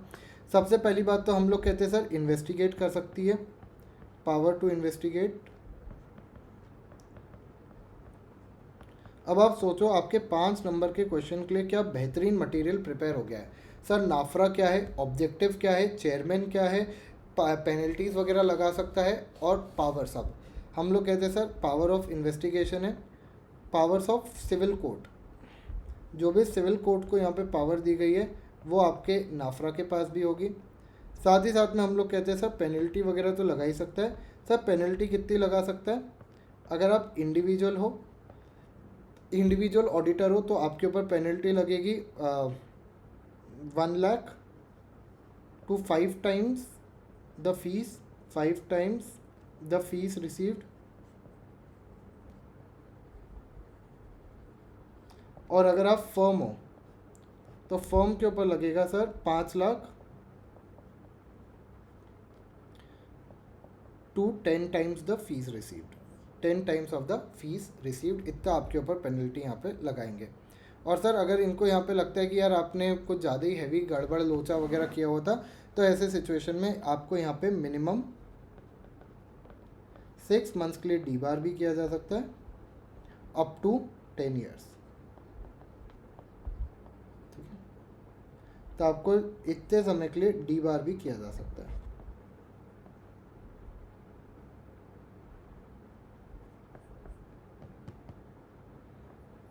बहुत ही बढ़िया सर। उफ। सर अगर आपको यहाँ पे नाफरा के डिसीजन के अगेंस्ट चैलेंज करना है तो अगर चैलेंज करना है तो सर नाफरा के डिसीजन को आप चैलेंज कर सकते हो बिफोर एपीलेट ट्राइब्यूनल। इसके अंदर जो एपीलेट ट्राइब्यूनल बनाई जाएगी उसके सामने आप चैलेंज कर सकते हो। चलिए जी, आई होप इतना समझ में आ गया होगा, इतने में कोई तकलीफ नहीं होगी। एक बार हाँ या ना बोल दो। नाफरा इंपॉर्टेंट है, आपके पेपर में इजीली बनने की चांसेस रखता है, बनने की चांसेस रखता है। एक बार बता दीजिए इतना साथ में हो या नहीं हो।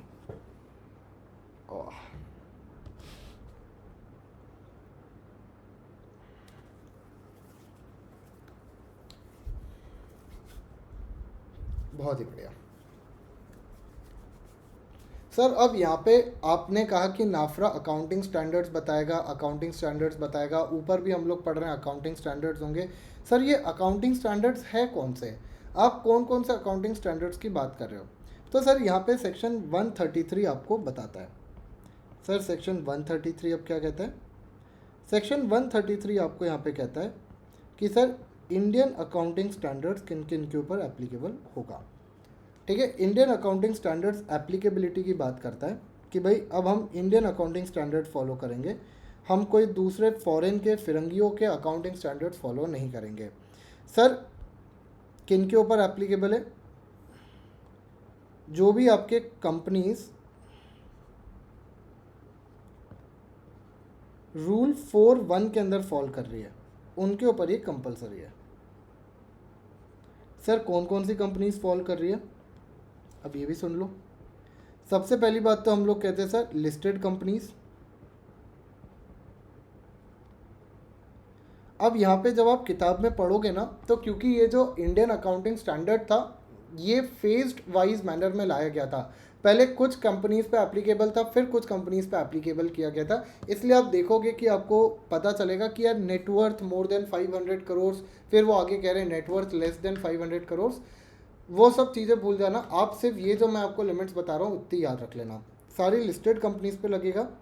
इसके अलावा हम लोग कह रहे हैं सर अनलिस्टेड अगर कोई कंपनी है, अनलिस्टेड कंपनी जिनका नेटवर्थ, नेट प्रॉफिट नहीं, नेट टर्नओवर नहीं, नेटवर्थ अगर आपके 250 करोड़ से 500 करोड़ है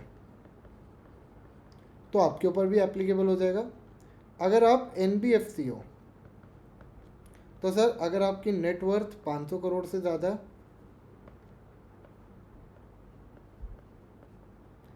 500 करोड़ या फिर उससे ज़्यादा तो आपके ऊपर ये एप्लीकेबल हो जाएगा। साथ ही साथ में हम लोग कहते हैं सर, अगर आप ऐसी कोई कंपनी हो और अगर आप ऐसी किसी कंपनी की सब्सिडरी, होल्डिंग या फिर जॉइंट वेंचर हो, जॉइंट वेंचर या फिर एसोसिएट कंपनी हो, तो भी आपके ऊपर ये एप्लीकेबल होगा। ये तीनों में हो जाएगा। सॉरी, बहुत ही बढ़िया। आई होप इतना समझ में आ गया होगा। हाँ या ना बोल दो, हाँ या ना बोल दो क्यूटी पाइस। इसी के साथ हमारा 2 part of this chapter complete होता है, जिसके अंदर हमने डिटेल में जाके आपके ये जो दोनों थे उनको पढ़ लिया, उनको समझ लिया, है ना। नाफरा भी हम लोगों ने देख लिया, आपके अकाउंट्स के बारे में भी हम लोगों ने समझ लिया। अब जो हम लोग समझने वाले हैं बच्चों, दैट इज़ योर ऑडिटर्स। जल्दी से एक बार बता दो, यहाँ तक साथ हो, यहाँ तक अभी तक थक तो नहीं गए? भाई मेरा कंधा जेन्युइनली नीचे हो गया है। जो भी ऑनलाइन जुड़े हुए बच्चे हैं यूट्यूब वाले, अगर आपको लग रहा है कि सर ये बार बार कंधा कंधा की बातें कहाँ से आ रही है, तो मैं आपको बता दूं कि मैंने अपना कंधा कल इंजर कर लिया है जिम करते करते, तो उसके कारण से कंधे में बहुत ज़्यादा एकदम एक्सट्रीम वाला दर्द है। चलो, फिर भी मैं यहाँ क्लास लेने आया हूँ। मैं इनफैक्ट एक वीडियो भी पोस्ट करने वाला था जो मैंने हॉस्पिटल में बनाई थी, कि ये कंधा रोकेगा मुझे पढ़ने से, ये कंधा रोकेगा। वैसे कंधे ने रोक दिया, बहुत हद तक रोक दिया मुझे पढ़ने से और पढ़ाने से, पर ठीक है। भाई लोग एक बार जल्दी से बता दो, भावना, पायल, अलीना, जितने भी अपने क्यूटी पाइस जुड़े हुए हैं, कनिष्का, आकाश, आकाश सॉरी, उज़मा, हरेंद्र, सार्थक, वैष्णवी, बहुत ही बढ़िया।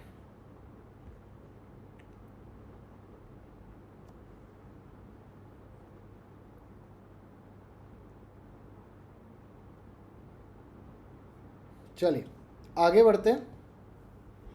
अब आता है सर हमारे पास एक बहुत ही क्रिटिकल पॉइंट, जो कि है आपका ऑडिटर्स।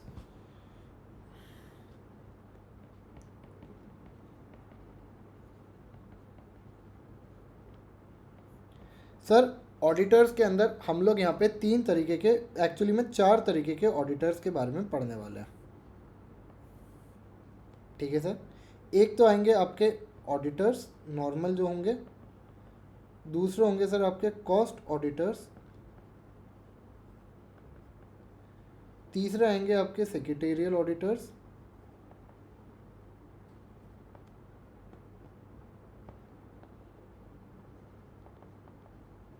और चौथे आएंगे आपके, या फिर चौथा टाइप का ऑडिट जो हम लोग यहाँ पे गिन सकते हैं, इसको आप ऑडिट समझ लीजिएगा, वो होगा सर आपका इंटरनल ऑडिट, जिसको इंटरनल ऑडिटर्स परफॉर्म करेंगे। ठीक है, ठीक है सर। सबसे पहले हम लोग बात कर लेते हैं सर हमारे नॉर्मल ऑडिटर्स की। सर नॉर्मल ऑडिटर सेक्शन 139 यहाँ पे शुरू करता है और हमें बताता है सर कि आपका जो नॉर्मल ऑडिटर्स होंगे उनको आपको अपॉइंट करना पड़ेगा with in 30 days of incorporation. जैसे ही आपका इनकॉर्पोरेशन होगा उसके 30 दिन के अंदर, with in 30 days of incorporation, आपको इनको अपॉइंट करना पड़ेगा। अगर आप फेल कर जाते हो तो कोई बात नहीं, ईजीएम कंडक्ट कराना मेंबर्स की, और ईजीएम के अंदर अंदर 90 डेज के अंदर आप यहाँ पे अपॉइंट कर लेना। सर ऑडिटर्स का टर्म कितना होता है? ऑडिटर्स के अगर टर्म्स की हम लोग बात करें, अच्छा ये जो फर्स्ट ऑडिटर्स आपके अपॉइंट हुए हैं, ये फर्स्ट ऑडिटर्स जो अपॉइंट हुए, इनका ऑडिट कितने, इनका टर्म कितने समय तक रहेगा? इनका रहेगा सर आपके 6th एनुअल जनरल मीटिंग तक का। ठीक है, 6th एनुअल जनरल मीटिंग तक का इनका टर्म रहेगा, उससे ज़्यादा इनका टर्म नहीं रहता। बाकी अगर हम लोग सब्सिक्वेंटली बात करें तो बाकी केस में टर्म्स अगर हम लोग बात करें तो इंडिविजुअल का आपका होता है 5 ईयर्स का of one single term, 5 years of one single,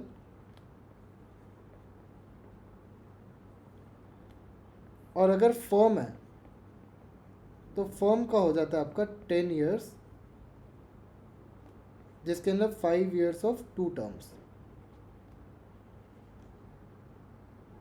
sorry 2 terms of 5 years.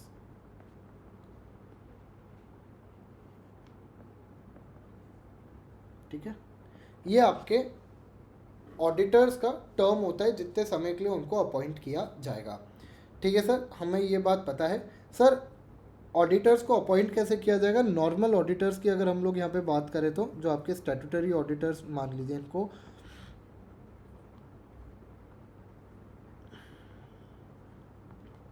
Sir इनका अपॉइंटमेंट का तरीका क्या होगा? बहुत ही सिंपल है। अगर आपके कंपनी के अंदर ऑडिट कमेटी है तो ऑडिट कमेटी रिकमेंड करेगी, और अगर नहीं है तो बोर्ड रिकमेंड करेगा। सर अगर ऑडिट कमेटी है तो अगर उसने रिकमेंड किया है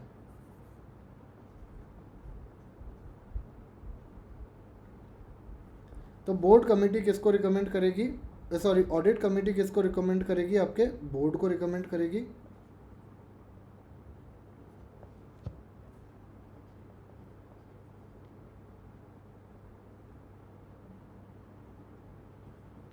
और सर इसके बाद बोर्ड अप्रूवल लेगा, बोर्ड अप्रूवल आएगा। बोर्ड अप्रूवल के बाद हम लोग कहते हैं सर कि ये जो नाम है ये दिया जाएगा एजीएम के अंदर, एनुअल जनरल मीटिंग के अंदर इसको क्या किया जाएगा? अप्रूव किया जाएगा। एजीएम में अगर अप्रूव हो गए तो फिर इसका अपॉइंटमेंट हो जाएगा। सर अपॉइंटमेंट होने के बाद साथ ही साथ में एक चीज़ और डिसाइड होगी, जो कि होगी क्या? रेम्यूनरेशन।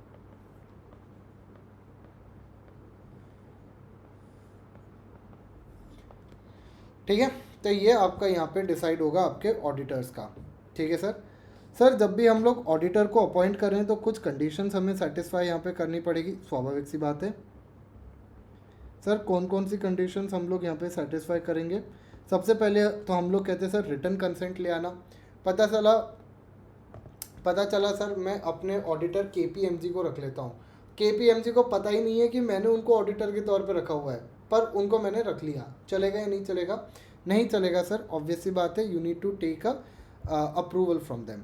तो सर कंडीशन पहला क्या आता है हमारे पास यहाँ पे पॉइंट कि यार you need to take written consent या रिटन अप्रूवल। रिटन कंसेंट लिख लेते हैं।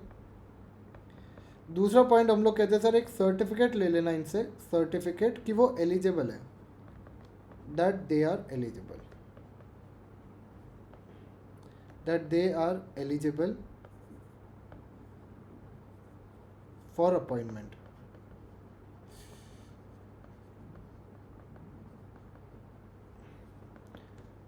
सर उनका appointment must be as per the act.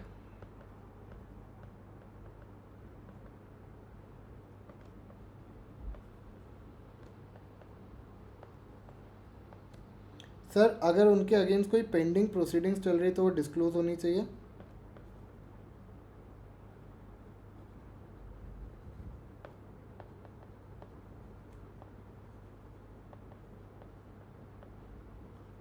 और सर आपको यहाँ पे आरओसी को इन्फॉर्म करना पड़ेगा, ROC to be informed in 15 days in form ADT1।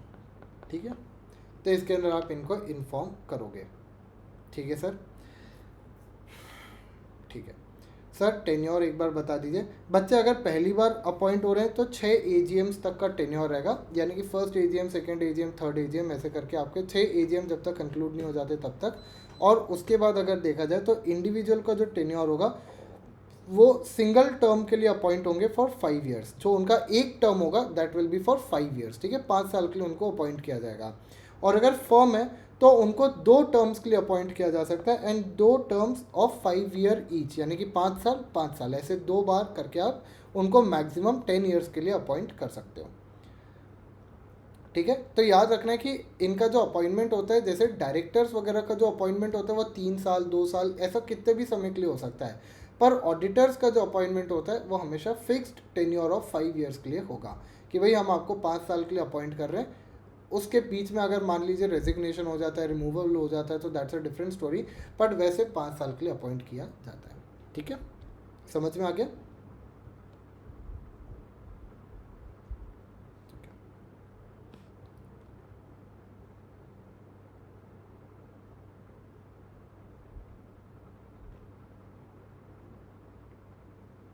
बहुत ही बढ़िया। ओके सर, ऑडिटर रीअपॉइंट नहीं होंगे, होंगे, अभी उस पर भी हम लोग बात करेंगे, अभी उस पर भी हम लोग बात करेंगे। सर आगे आता है हमारे पास point of mandatory rotation of auditors. हम लोग कहते हैं सर कुछ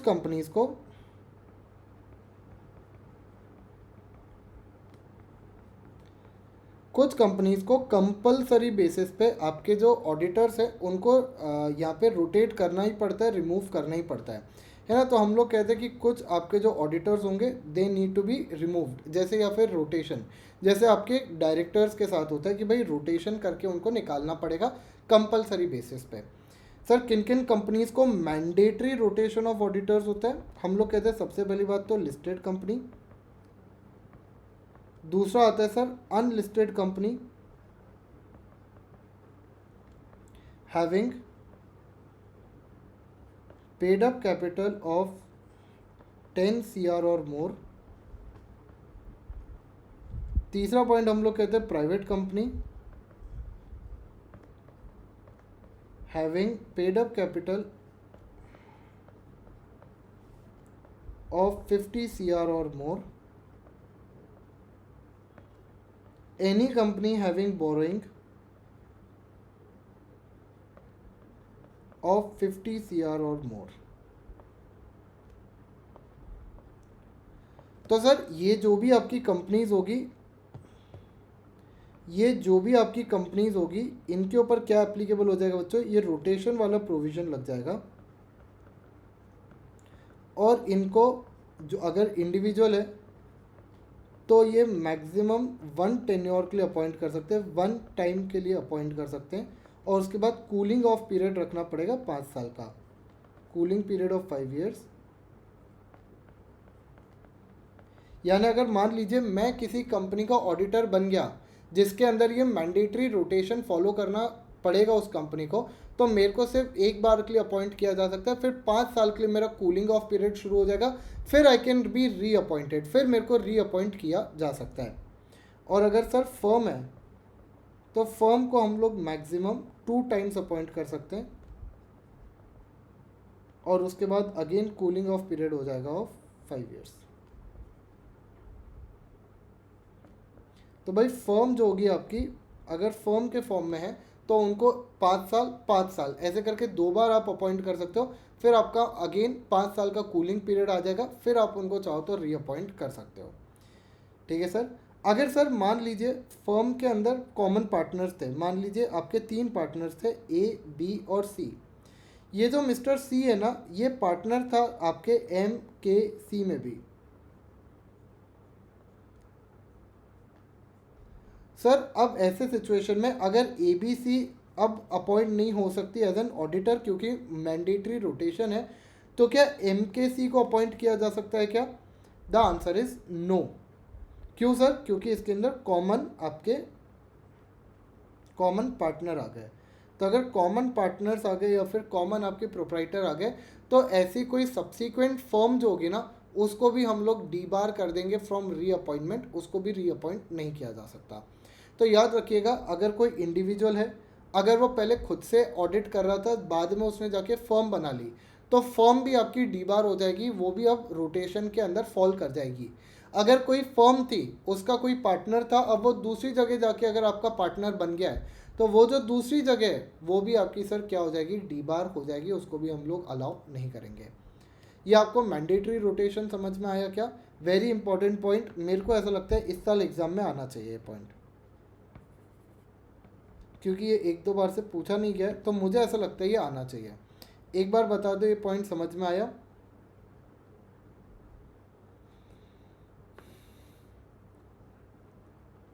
बहुत ही बढ़िया। अच्छा सर, जो बाकी कंपनीज रहेंगी, जो रिमेनिंग कंपनीज है जो इसके अंदर फॉल नहीं कर रही है, भाई इसके अलावा भी तो बहुत सारी कंपनीज होती हैं सर, जो रिमेनिंग कंपनीज है क्या वो रीअपॉइंट कर सकती है क्या? बिल्कुल सर, वो रीअपॉइंट कर सकती है, बार बार करो, हमें तो कोई दिक्कत नहीं है। 100 बार करो सर, बार बार करते जाओ, बार बार करते जाओ, हमें कोई दिक्कत नहीं है। आप मल्टीपल टाइम्स रीअपॉइंट कर सकते हो। सर इस कॉन्सेप्ट को हम लोग क्या कहते हैं? इस कॉन्सेप्ट को हम लोग कहते हैं रीअपॉइंटमेंट ऑफ रिटायरिंग ऑडिटर्स।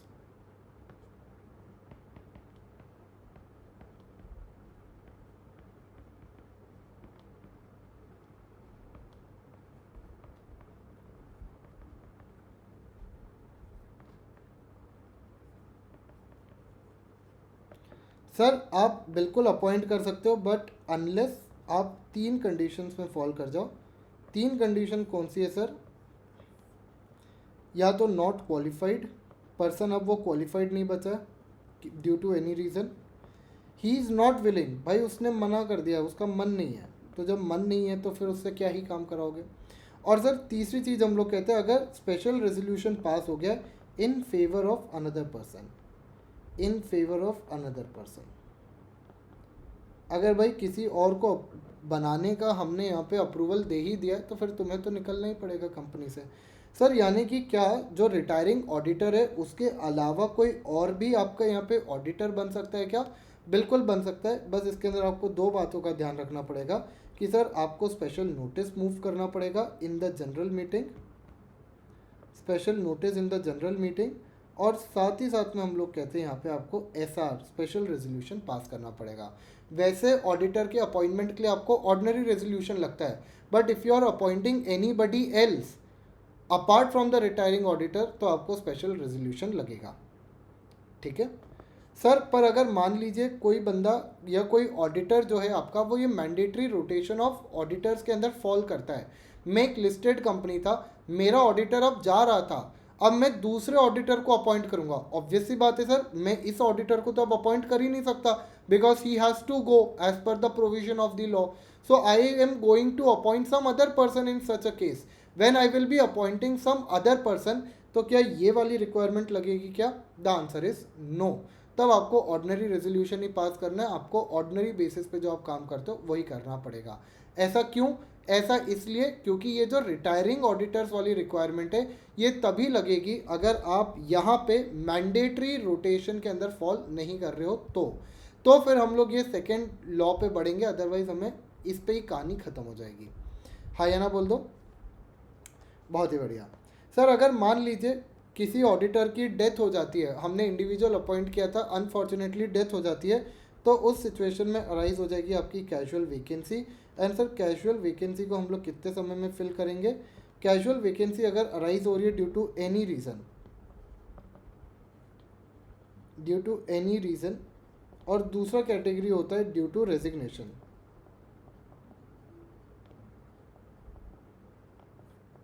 तो अगर एनी रीज़न है तो आपको 30 दिन में भरना पड़ेगा, और अगर ड्यू टू रेजिग्नेशन है तो sir with in 3 months conduct meeting,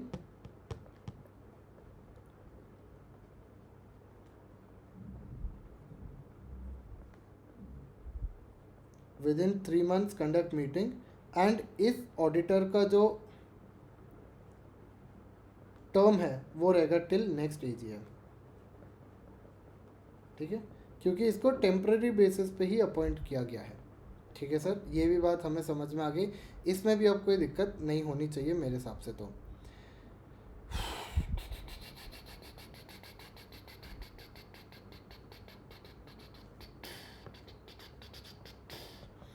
sir अगला टॉपिक आता है हमारे यहाँ पे सेक्शन 140, जो कि हमें बताता है कि पावर ऑफ ट्राइब्यूनल।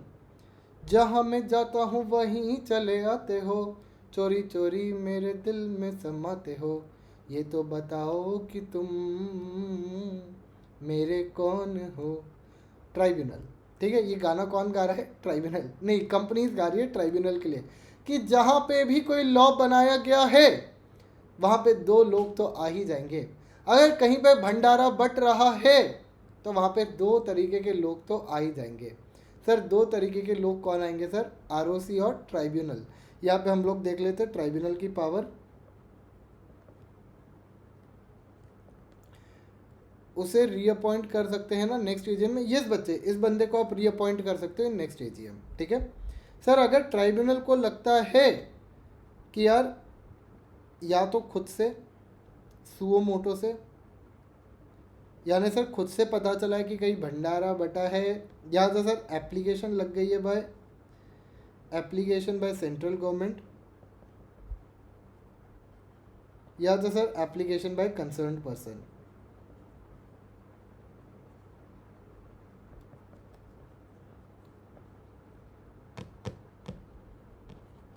तो सर यहाँ पे जो आपका ट्राइब्यूनल है वो क्या कर सकता है? डायरेक्शन दे सकता है कंपनी को कि एक कंपनी अजी एक कंपनी सुनते हो, डायरेक्ट द कंपनी। ए जी सुनते हो, अपने ऑडिटर चेंज कर लो जरा।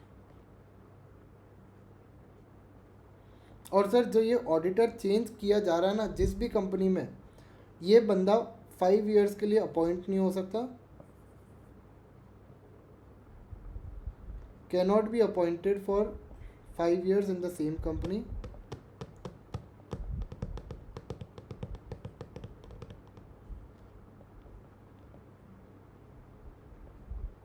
और साथ ही साथ में हम लोग कहते हैं इसके अंदर सेक्शन 447 के अंदर एक्शन भी लिया जाएगा।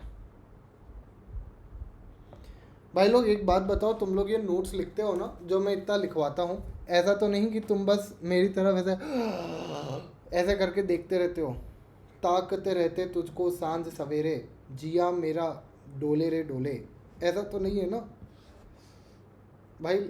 ये तुम्हारे लिखवाने के चक्कर में हम इतनी मेहनत कर रहे हैं ताकि यार तुम्हारे पास क्रिस्प नोट्स प्रिपेयर्ड हो जाए।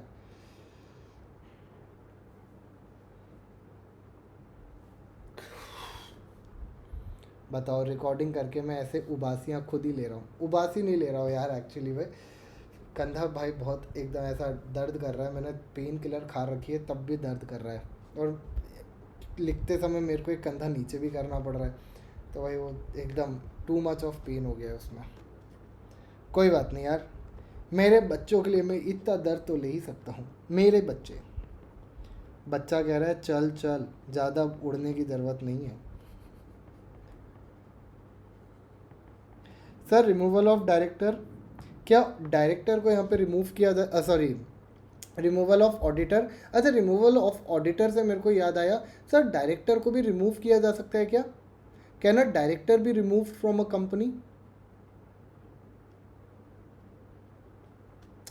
बताओ जी, can a director be remove from a company? Yes, director को भी हम लोग रिमूव कर सकते हैं, बहुत ही बढ़िया। अच्छा, कैन अ शेयर होल्डर भी रिमूव फ्रॉम अ कंपनी? क्या एक शेयर होल्डर को मैं कंपनी से निकाल सकता हूँ क्या? Very good, no, shareholder को नहीं निकाला जा सकता सर, क्योंकि शेयर होल्डर तो मालिक है। बहुत ही बढ़िया सर। अगर आपको ऑडिटर को निकालना है तो क्या पास करोगे? Pass special resolution. सर इन्फॉ take approval of central government, आपको यहाँ पे सेंट्रल गवर्नमेंट का अप्रूवल भी लगेगा।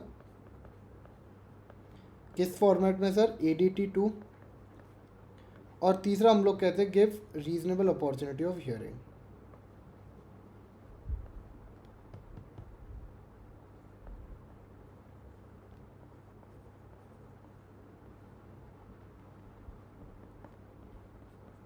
ठीक है भाई, इनको आपको रीजनेबल अपॉर्चुनिटी ऑफ हियरिंग भी देना पड़ेगा। ऑडिटर एक बार खुद भी तो समझा सके कि भाई उससे क्या गलती हो गई, नहीं गलती हो गई, what happened, what did not happen, ये सारी बातें यहाँ पे आपकी आ जाती है।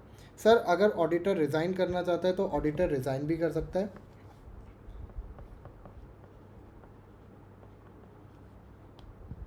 बिल्कुल सर, रिज़ाइन तो कर ही सकता है, कोई डाउट ही नहीं है इसके अंदर। सर ऑडिटर रिज़ाइन कर सकता है कैसे? ऑडिटर को यहाँ पे फाइल करना पड़ेगा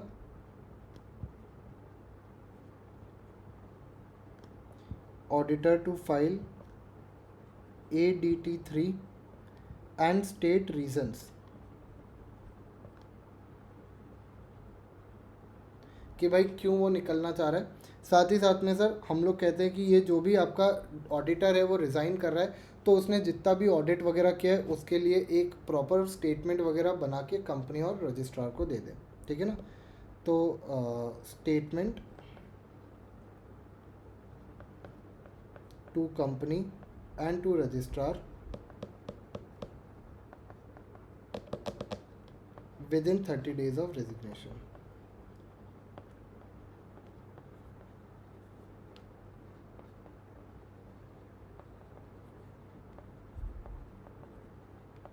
बहुत ही बढ़िया, ठीक है सर, इतना मेरे ख्याल से अपन को एकदम क्लियर होगा, इतने में कोई समस्या नहीं होगी। सर अब आता है एक बहुत ही ज़्यादा क्रिटिकल पॉइंट जो मेरे हिसाब से एग्ज़ाम में पूछा जाना चाहिए और बहुत ही ज़्यादा बेहतरीन टॉपिक है। मैं हूँ, अगर एग्ज़ामिनर मैं हूँ तो मैं तो बिल्कुल पूछूंगा सर, बिना डाउट के पूछूंगा।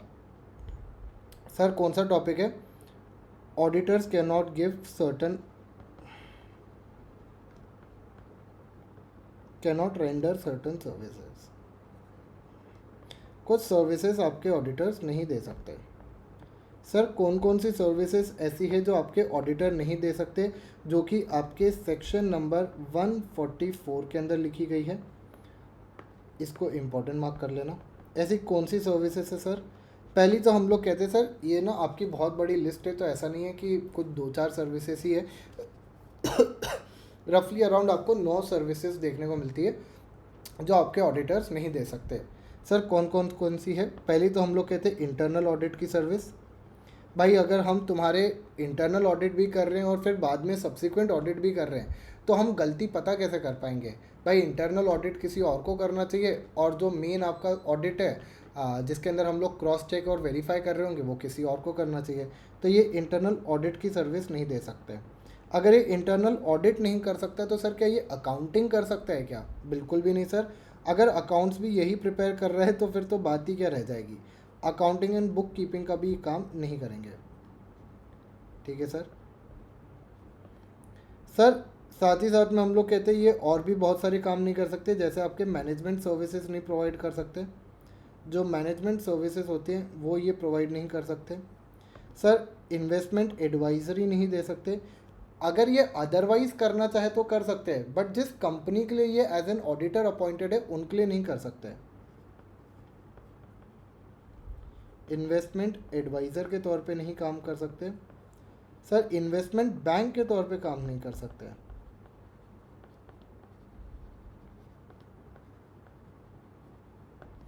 सर इसके अलावा हम लोग कहते हैं कि आपके जो आउटसोर्स्ड फाइनेंशियल सर्विसेज है, कंपनी अपनी कुछ आउटसोर्स करती है फाइनेंशियल सर्विसेज, वो ये प्रोवाइड नहीं कर सकते।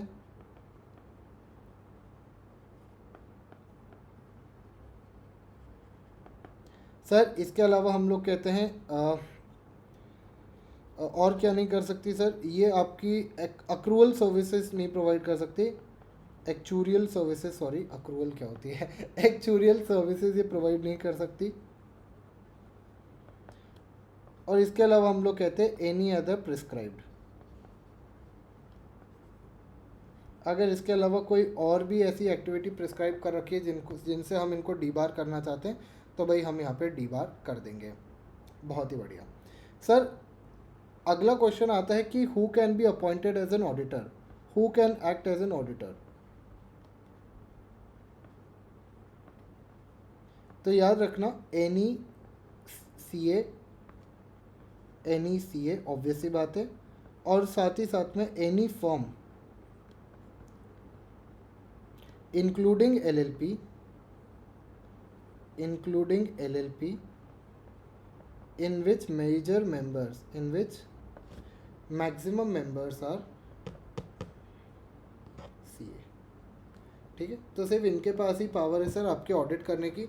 ऑब्वियस सी बात है सर, अगर फाइनेंशियल स्टेटमेंट रीड करने का नॉलेज इनको दिया गया है तो ऑडिट करने की पावर भी किनको दी जाएगी? इनको ही दी जाएगी, गोज विदाउट सेइंग, है ना। ये तो ऑब्वियस ही बात है सर, इसमें तो यानी कुछ डाउट भी नहीं होना चाहिए। हम लोग कहते हैं सर कुछ लोगों को हम लोग यहाँ पे डिस्क्वालीफाई कर देंगे फ्रॉम बिकमिंग एन ऑडिटर। कुछ लोग आपके बिल्कुल डिस्क्वालीफाइड रहेंगे। सर कौन कौन डिस्क्वालीफाइड है? और अगर आप डिस्क्वालीफाइड हो तो ऑटोमेटिकली उसी समय अपनी ये पद छोड़ देना। डिस्क्वालिफिकेशन के केस में हम लोग आपको यहाँ पे नहीं रखेंगे, हम पहले ही बता दे रहे हैं। तो सेक्शन 141 आपको यहाँ पे बता देता है कि यार हम लोग किन को यहाँ पे डिस्क्वालीफाई कर दे रहे हैं, किन को हम लोग यहाँ से निकाल दे रहे हैं, किन को हम लोग कह दे रहे हैं कि भाई तुम बाहर जाके बैठो, तुम ऑडिटर नहीं बन सकते। पहली बात तो any body corporate except LLP, any body corporate except LLP. Sir body corporate को क्यों हमने मना किया है? इसका कोई खास लॉजिक नहीं है, पर बॉडी कॉर्पोरेट को यहाँ पे मना कर दिया गया है। सर आगे हम लोग कहते हैं एम्प्लॉय ऑफ द कंपनी। भाई अगर तुम कंपनी के एम्प्लॉई हो तो फिर तो क्या ही ऑडिट करोगे। साथ ही साथ में हम लोग कहते हैं employ of any officer of the company. अगर आप कंपनी के एम्प्लॉय हो तो वो बात एक है, पर अगर आप कंपनी के ऑफिसर के कोई एम्प्लॉय हो, employ of officer of the company, तो भी आपको हम यहाँ पे नहीं अपॉइंट करेंगे। अगला पॉइंट कहते हैं सर अगर आप यहाँ पे कोई भी डायरेक्ट या फिर इनडायरेक्ट रिलेशन रखते हो कंपनी के साथ, डायरेक्ट और indirect business relationship with company,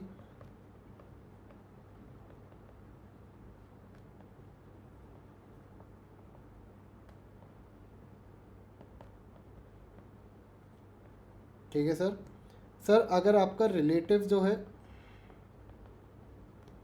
वो केएमपी है या फिर डायरेक्टर है कंपनी के अंदर, सर आप फुल टाइम एम्प्लॉयमेंट कर रहे हो कहीं और,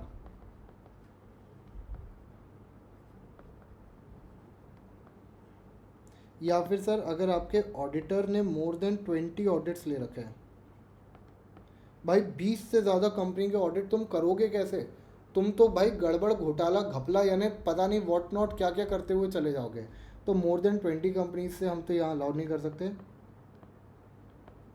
तो भी हम लोग यहाँ पे मना कर देंगे। भाई क्या हो गया इसको?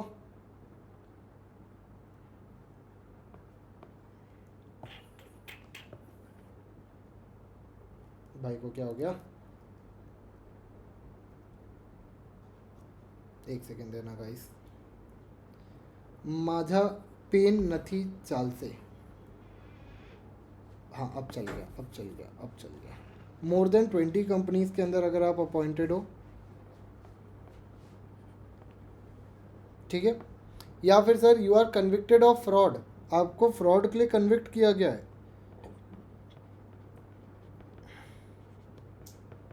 और सर अभी तक आपके 10 साल बीते नहीं हैं, and not more than 10 years have lapsed।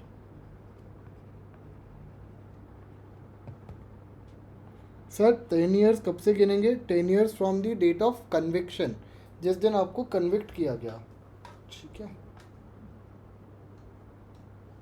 10 years from date of conviction.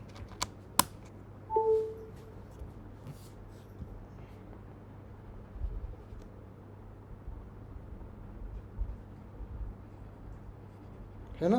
तो वहाँ से ये हम लोग कहते हैं कि यार अगर, और अच्छा लास्ट पॉइंट हम लोग यहाँ पे कह सकते हैं कि अगर आप कोई प्रोहिबिटेड सर्विस प्रोवाइड कर रहे हो, जो ऊपर अभी हमने लिस्ट पढ़ी, और अगर तुम्हें एक फाइनल वो चाहिए तो ये देख लेना, अगर आपका रिलेटिव अगर किसी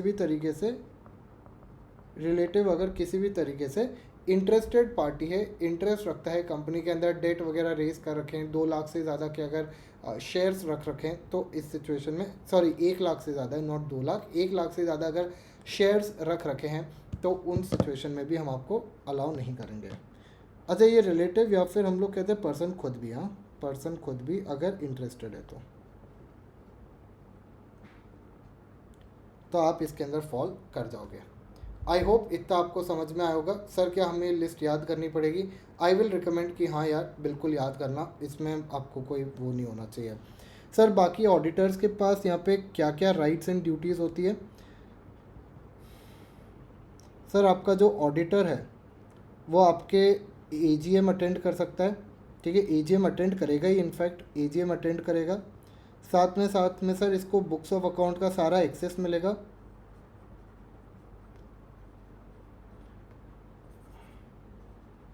और अगर उसको लगता है कि कोई भी रॉन्गफुल एक्टिविटी चल रही है कंपनी के अंदर, any wrongful act in company, तो उसको ये रिपोर्ट करेगा, ठीक है।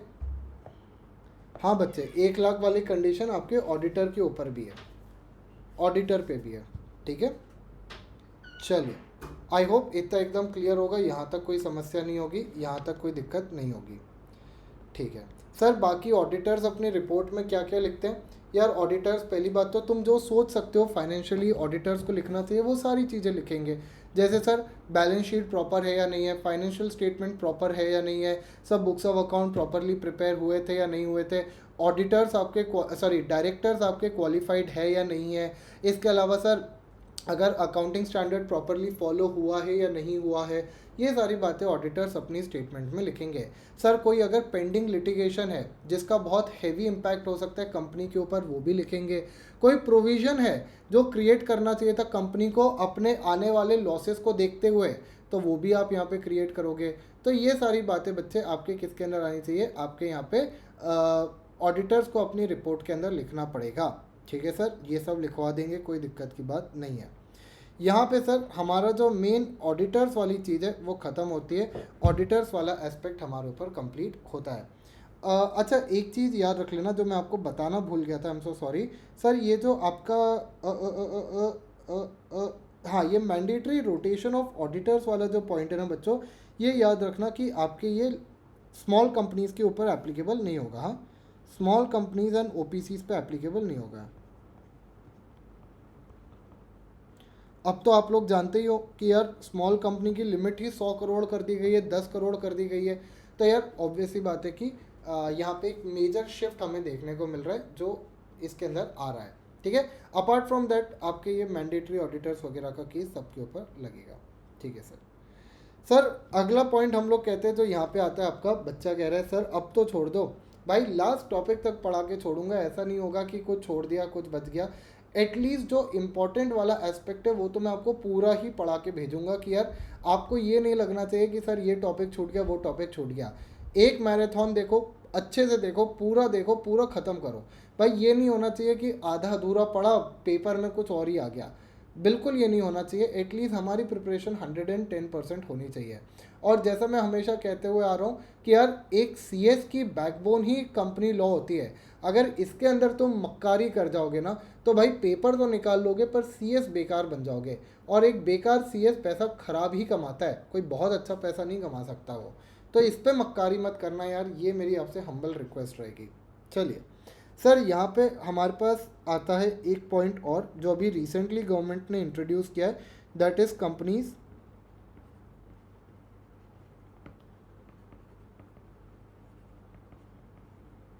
Auditors report order 2020। सर ये क्या कहता है हमारा, सर यहाँ पे मिनिस्ट्री ऑफ कॉरपोरेट अफेयर्स ने ये आपका रिलीज़ किया है, ये जो क्या कहेंगे, ये आपका नोटिफिकेशन है। और ये बताया है कि सर ये जो है, ये जो जिसको हम लोग कहते हैं CARO, ये आपका एप्लीकेबल होगा सारी की सारी कंपनीज पे, all companies, apart from except जो हम लोग ऊपर बार बार पढ़ के आ रहे हैं, आपकी बैंकिंग कंपनीज, आपकी इंश्योरेंस कंपनीज, आपकी सेक्शन 8 कंपनीज, आपकी OPC, आपकी स्मॉल कंपनीज और कुछ certain listed certain private companies.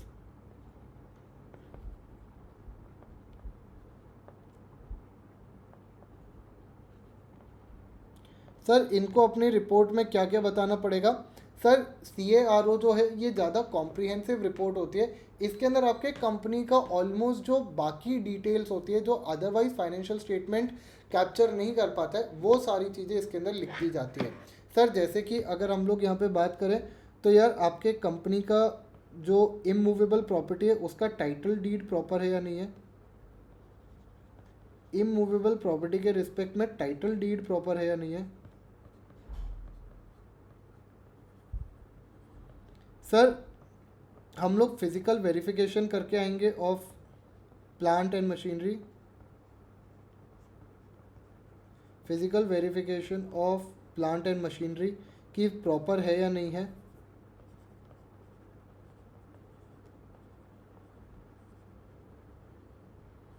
इसके अलावा हम लोग कहेंगे सर आप देख लेना quantitative details of property and plant and machinery proper है या नहीं है। सर और भी बहुत सारी चीज़ें आएंगी, जैसे इन्वेंट्री भी हम चेक करके आएंगे।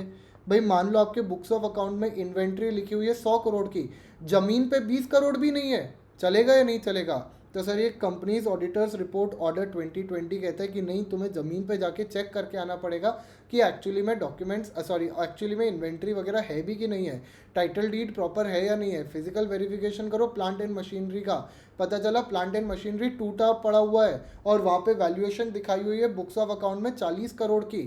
भाई पहले क्या होता था ना, पहले कंपनीज गलत वैल्यूएशन दिखा के अपनी वैल्यूएशन स्काई रॉकेट कर लेती थी। अगर आपने हर्षद मेहता वाली जो सीरीज़ आई थी वो देखा होगा तो आपको पता होगा कि सर एक कमरे का ऑफिस है, उसकी वैल्यूएशन जा रही है 7,000 10,000 करोड़ रुपए। अरे कैसे। तो यहाँ पे बोला गया कि अब आप ये वेरिफिकेशन भी करके आओगे, ऑन ग्राउंड वेरिफिकेशन करके आओगे, देख कर आओगे। तो सर इन्वेंट्री वगैरह भी देखोगे। सर प्रोसीडिंग्स क्या चल रही है कंपनी की वो भी आप चेक करोगे प्रॉपरली, यानी लीगल प्रोसीडिंग्स वगैरह क्या चल रही है, प्रॉपरली सब कुछ है या नहीं है वो सब देखोगे। सर कोई डिफ़ॉल्ट किया अगर कंपनी ने तो उसको भी आप एनालाइज करोगे। इसके अलावा हम लोग कहते हैं अगर फंड्स वगैरह रेज़ किए हैं तो कंपनी ने इस फंड्स को कहाँ पे अप्लाई किया है वो भी आप चेक करोगे। सर अगर कोई भी फ्रॉड हुआ है कंपनी के अंदर तो उसको भी आप एनालाइज करोगे। सर अगर कोई भी तरीके का आपका स्टैट्यूटरी ड्यूज़ का पेमेंट है, जैसे जीएसटी हो गई, इनकम टैक्स हो गया, तो सर स्टैट्यूटरी ड्यूज़ प्रॉपरली पे हुए या नहीं वो भी आप चेक करोगे। तो ये सारी चीज़ें भाई आपका, और इसके अलावा भी एक बहुत बड़ी लिस्ट होती है वो आप यहाँ पे चेक करोगे, वो आप यहाँ पे प्रॉपरली देखोगे। ठीक है सर, हमें ये बात समझ में आ गई। सर इसके बाद हमारा यहाँ पे ख़त्म होता है आपका ऑडिटर वाला टॉपिक। सर अब हम लोग अगर बुक वाइज देखेंगे तो आता है आपका कॉस्ट ऑडिट और फिर सेक्रेटेरियल ऑडिट और उसके बाद इंटरनल ऑडिट। पर अगर हम लर्निंग वाइज जाए तो आपके लिए अभी बेटर रहेगा कि आप सबसे पहले पढ़ो कि सर इंटरनल ऑडिट क्या होता है। भाई कंपनी कहती है कि यार हम लोग बाहर से तो ऑडिट करवाएंगे, बट आपको नहीं लगता कि कंपनी के विद इन भी हमें रेगुलर बेसिस पे देखते रहना चाहिए कि यार प्रॉपरली कंपनी काम कर रही है या नहीं कर रही है, प्रॉपर जो हमारे इंटरनल फंक्शनिंग है वो ठीक से है या नहीं है। भाई जो आपका स्टैट्यूटरी ऑडिटर होगा वो तो साल के अंत में चेक करेगा आपके डॉक्यूमेंट्स को, वो साल के अंत में देखेगा कि सब कुछ प्रॉपर है या नहीं है। पर इंटरनल ऑडिट करा के हम लोग ये तो ध्यान रख पाएंगे ना कि यार प्रॉपरली आपकी कंपनी काम कर रही है या नहीं कर रही है, हम लोग वो एनालाइज करें।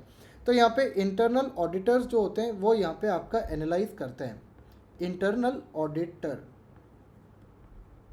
ठीक है सर, क्या करेंगे ये आपका इंटरनल ऑडिट करेंगे। सर किन को हम लोग इंटरनल ऑडिटर की तरह अपॉइंट कर सकते हैं, हम लोग कहते हैं कंपनी का अगर कोई सीए है, अगर कोई कॉस्ट मैनेजमेंट अकाउंटेंट है, और सर तीसरा पॉइंट आता है any other person as approve by company, any other person authorise by board.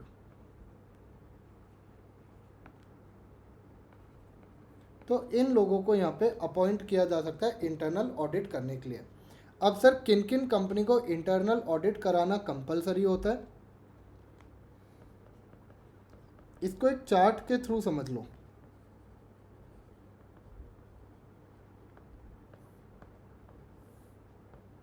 यहाँ पे आएगी आपकी लिस्टेड कंपनी, यहाँ पे आएगी आपकी अनलिस्टेड पब्लिक कंपनी,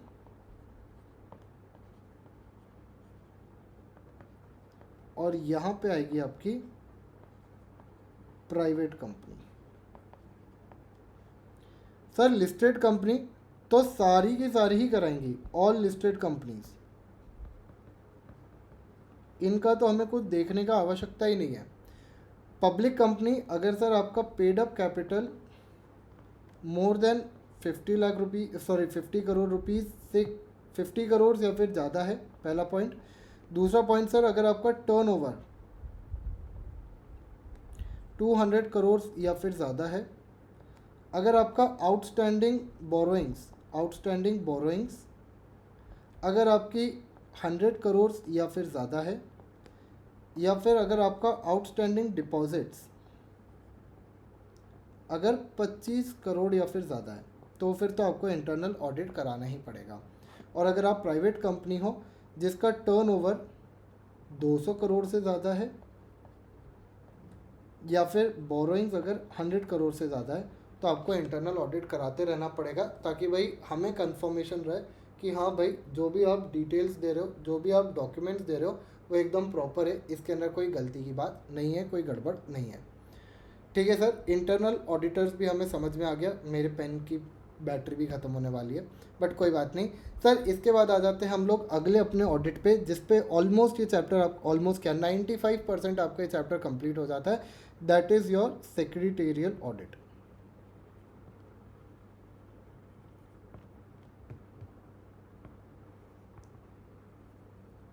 ये आप लोग अपने सी सीट लेवल पे भी पढ़ के आते हो, सी सीट लेवल पे भी आपको सेक्रेटेरियल ऑडिट पढ़ाया जाता है। सर सेक्रेटेरियल ऑडिट कौन करेगा, आपका सीएस करेगा, ऑब्वियसली बात है सर, कंपनी सेक्रेटरी करेगा।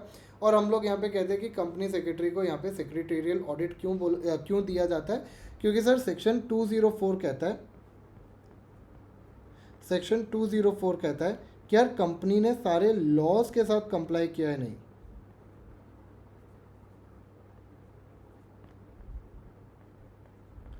ये चेक करने का काम आपके सेक्रेटेरियल ऑडिट का होता है। वो चेक करने का काम करता है, ठीक है। बहुत ही बढ़िया सर। सर हम लोग कहते हैं कि जितनी भी आपकी लिस्टेड कंपनी होगी और जो बाकी प्रिस्क्राइब कंपनीज है,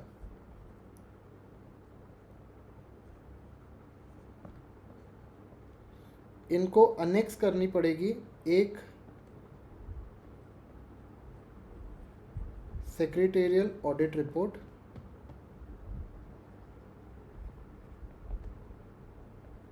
विथ बोर्ड रिपोर्ट।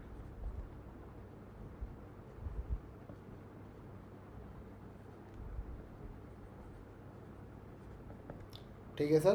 तो भाई इनको अपनी बोर्ड रिपोर्ट के साथ सेक्रेटेरियल ऑडिट रिपोर्ट भी लगानी पड़ेगी। सर अब ये कंपनीज कौन सी है? लिस्टेड कंपनी और प्रिस्क्राइब कंपनी जो आप कह रहे हो, पहली तो आ जाएगी हमारे पास लिस्टेड कंपनी खुद ही। दूसरा हम लोग कहते हैं सर कोई भी अगर पेड अप कंपनी कोई भी पब्लिक कंपनी है जिसका paid up share capital 50 crore से ज़्यादा है, 50 करोड़ और मोर। अगर आप देखोगे तो पूरा का पूरा जो ऑडिट का स्कीम है ना, ये 50 करोड़ पे ही घूम रहा है। 50 करोड़ की लिमिट अगर तुमने याद कर ली तो मज़े ही मज़े है तुम्हारे। सर टर्नओवर यहाँ पे थोड़ा सा अलग है। टर्नओवर अगर किसी भी पब्लिक कंपनी का 250 करोड़ से ज़्यादा है, और सर अगर कोई भी एवरी कंपनी जिसकी बोरोइंग्स अगर 100 करोड़ से ज़्यादा है, 100 करोड़ या फिर ज़्यादा है, तो भैया सेक्रेटेरियल ऑडिट करा लेना चुपचाप से। और ये आप जो रिपोर्ट बनाओगे ये कौन से फॉर्मेट में होनी चाहिए?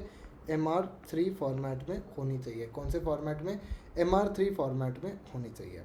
सर अगर मान लीजिए इन कंपनीज की कोई प्राइवेट सब्सिडरी कंपनी है, प्राइवेट सब्सिडरी कंपनी है, तो इनको भी ये सेक्रेटेरियल ऑडिट कराना पड़ेगा क्या? The answer is yes.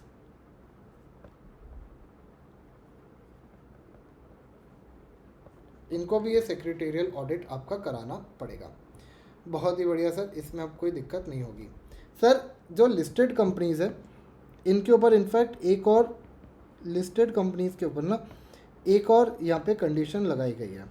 इनको बोला गया है कि तुम अपना जो एनुअल सेक्रेटेरियल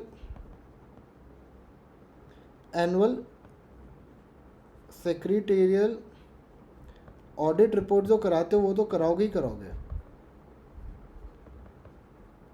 साथ ही साथ में सर तुम एक और रिपोर्ट बनाओगे। रिपोर्ट का नाम होगा एनुअल सेक्रेटेरियल कंप्लायंस रिपोर्ट।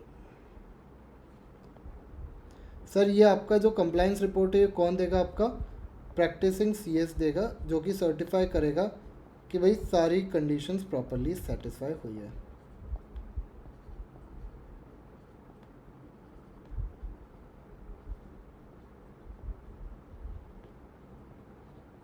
बस बस भाई बस बस, इससे ज़्यादा नहीं है कुछ। हाँ हाँ हाँ हाँ हाँ हाँ हाँ, बस बस, अब परेशान नहीं होना है, बस थोड़ा सा ही बचा है ठीक है। बस भाई बस, 2 घंटे के अंदर तो तुम्हारा इतना इंपॉर्टेंट चैप्टर यार ख़त्म करा दे रहे हैं। और क्या चाहिए तुम्हें ज़िंदगी में? क्या चाहिए सर? पेरिस का ट्रिप लेगी, ट्रिप टू फिलिप लेगी, मोटे मोटे सिप लेगी, क्या लेगी बोल दे, लैम्बो लूम्बो गाड़ी लेगी, तेरी बहन साली लेगी, सोने की दुआली लेगी, क्या लेगी बोल दे। चलो इधर ध्यान दो। सर सेक्रेटेरियल ऑडिट जब भी हम लोग कराएंगे तो इसके अंदर हम लोग क्या क्या देखेंगे? सर सेक्रेटेरियल ऑडिट के अंदर हम लोग कहते हैं कि यार CS का काम होता है कि सारे लॉ कंप्लाई हुए या नहीं ये देखेगा, ठीक है। तो स्कोप अगर यहाँ पे बात की जाए तो स्कोप क्या होती है सर? पहली बात तो यहाँ पे चेक किया जाएगा कि कंपनी लॉ प्रॉपर है या नहीं है, कंपनी लॉ का सारा कंप्लायंस हुआ है या नहीं ये देखा जाएगा, सेबी के रेगुलेशंस कंप्लाई हुए या नहीं इसके अलावा अदर अगर कोई लॉज आपके ऊपर एप्लीकेबल है तो वो भी आप देखोगे कि आप प्रॉपरली कंप्लाई हुए हैं या नहीं हुए हैं, ठीक है। तो ये चीज़ें आपके ऊपर यहाँ पे एप्लीकेबल हो जाती है जो आप यहाँ पे देखोगे। सर साथ ही साथ में हम लोग कहते हैं कि बोर्ड रिपोर्ट वगैरह भी देख लेना, कंपनी की फाइनेंशियल स्टेटमेंट्स वगैरह भी देख लेना,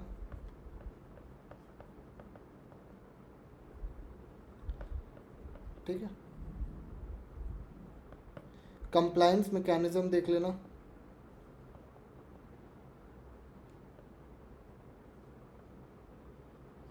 ये सारी चीज़ें आप देख लेना। और सर इसका ऑब्जेक्टिव क्या होता है, सेक्रेटेरियल ऑडिट क्यों ही करानी है हमें?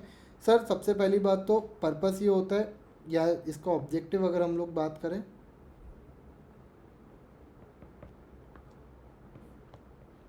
सर ये देखने के लिए कि सारे लॉ के साथ हमने कंप्लायंस किया या नहीं, कंप्लायंस विथ ऑल लॉज। उसके बाद हम लोग कहते हैं अगर नॉन कंप्लायंस है तो उसको पॉइंट आउट करना।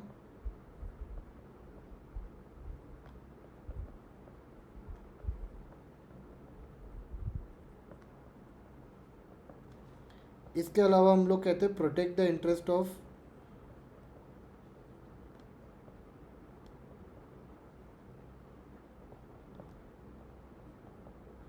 स्टेक होल्डर्स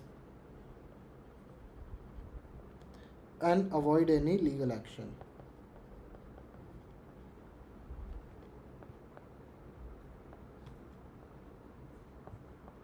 ये आपका क्या काम होता है भाई, आपके सेक्रेटेरियल ऑडिट का ये मेन काम होता है, ठीक है sir.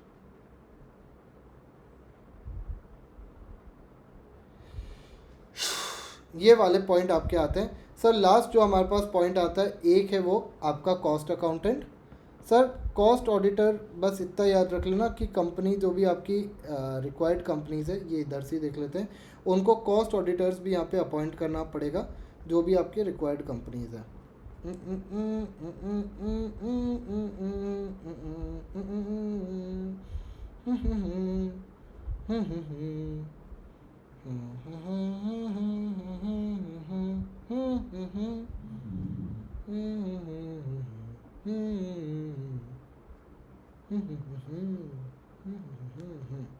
Sir cost auditors basically क्या चेक करते हैं, सर आपकी जो कॉस्टिंग मैकेनिज्म है उसको चेक करते हैं, किसी भी प्रोडक्ट की कॉस्ट है उसके रिगार्ड में जो फाइनेंशियल स्टेटमेंट है, ये सारी चीज़ें आपके कॉस्ट अकाउंटेंट चेक करते हैं। सर कॉस्ट अकाउंटेंट जो होंगे वो अपनी रिपोर्ट प्रिपेयर करेंगे, ये याद रखना, और देंगे इन फॉर्मेट कॉल्ड है CRA3, ठीक है सर। सर ये जो रिपोर्ट है ये फॉरवर्ड कर देनी चाहिए to the board of directors of the company within a period of 180 days from the closure of the financial year, excuse me. इसके अलावा हम लोग कहते हैं कि जो भी कंपनीज इस रूल्स के अंदर कवर होगी within a period of 30 days, उनको यहाँ पे कॉपी फर्निश करनी पड़ेगी to the central government with such report and other information as may be required. और बाकी हम लोग कहते हैं companies which have got extension of time of holding AGM, तो वो अपना यहाँ पे जो एक्सटेंशन है वहाँ से 30 डेज़ के अंदर अंदर अपना फाइलिंग कर सकते हैं, ठीक है सर। बाकी आपकी जो रिक्वायरमेंट्स है वो यहाँ पे दी गई है कि यार cost records and audit report rules 2014 के हिसाब से आपके कॉस्ट ऑडिटर्स कौन होंगे, कैसे अपॉइंटमेंट होगा, रिमूवल कैसे होगा, वो सारी चीज़ें होगी, ठीक है। अच्छा याद रखना कॉस्ट ऑडिटर्स और आपके सेक्रेटेरियल ऑडिटर्स, भाई लोग ये ध्यान रखना, कॉस्ट ऑडिटर्स और जो आपके सेक्रेटेरियल ऑडिटर्स होते हैं ये कहाँ पे अपॉइंट किए जाएंगे, ये बोर्ड अपॉइंट करेगा। हाँ, ये AGM में अपॉइंट नहीं होते हैं, ये बोर्ड में अपॉइंट होते हैं, AGM में अपॉइंट नहीं होता है, they are not appointed in AGM। चलिए बस फाइनली इसी के साथ हमारा एक और बहुत ही ज़्यादा इम्पॉर्टेंट, शानदार, बेहतरीन सा चैप्टर जो है वो कंप्लीट होता है, फिनिश होता है। आई होप आप लोगों को मज़ा आया होगा, इंटरेस्टिंग लगा होगा। एक बार मेरे को बता दो कि इस लेक्चर के बाद जिंदा हो या फिर सर बस हो गया अभी ज़िंदगी का हमारा, अब कुछ और करेंगे, इस लेवल तक जा चुके हो। जल्दी से बता दो चैट बॉक्स में जितने भी क्लासरूम प्रोग्राम में स्टूडेंट्स ज्वाइंट है और जो अदरवाइज़ यूट्यूब पे कल को इस लेक्चर को देखेंगे वो भी बता दो। सर स्टिल अलाइव, जिंदा हो तुम लोग, जिंदा। कोयला काला है, चट्टानों में पाला है, अंदर काला बाहर काला, पर सच्चा है साला। Yes sir, yes sir, yes sir, yes sir, yes sir. चलिए, आई होप आप एकदम बेहतरीन तरीके से तैयार होंगे, मज़ा आया होगा, कुछ नया सीखने को मिला होगा। नेक्स्ट क्लास में हम लोग एक नए चैप्टर के साथ आगाज़ करेंगे और फिर क्वेश्चन बैंक्स और बाकी चीज़ें भी देखेंगे। Thank you so much guys, this was all for this class. Next class में मिलेंगे, तब तक अपना ध्यान रखें। Bye bye, take care, have fun.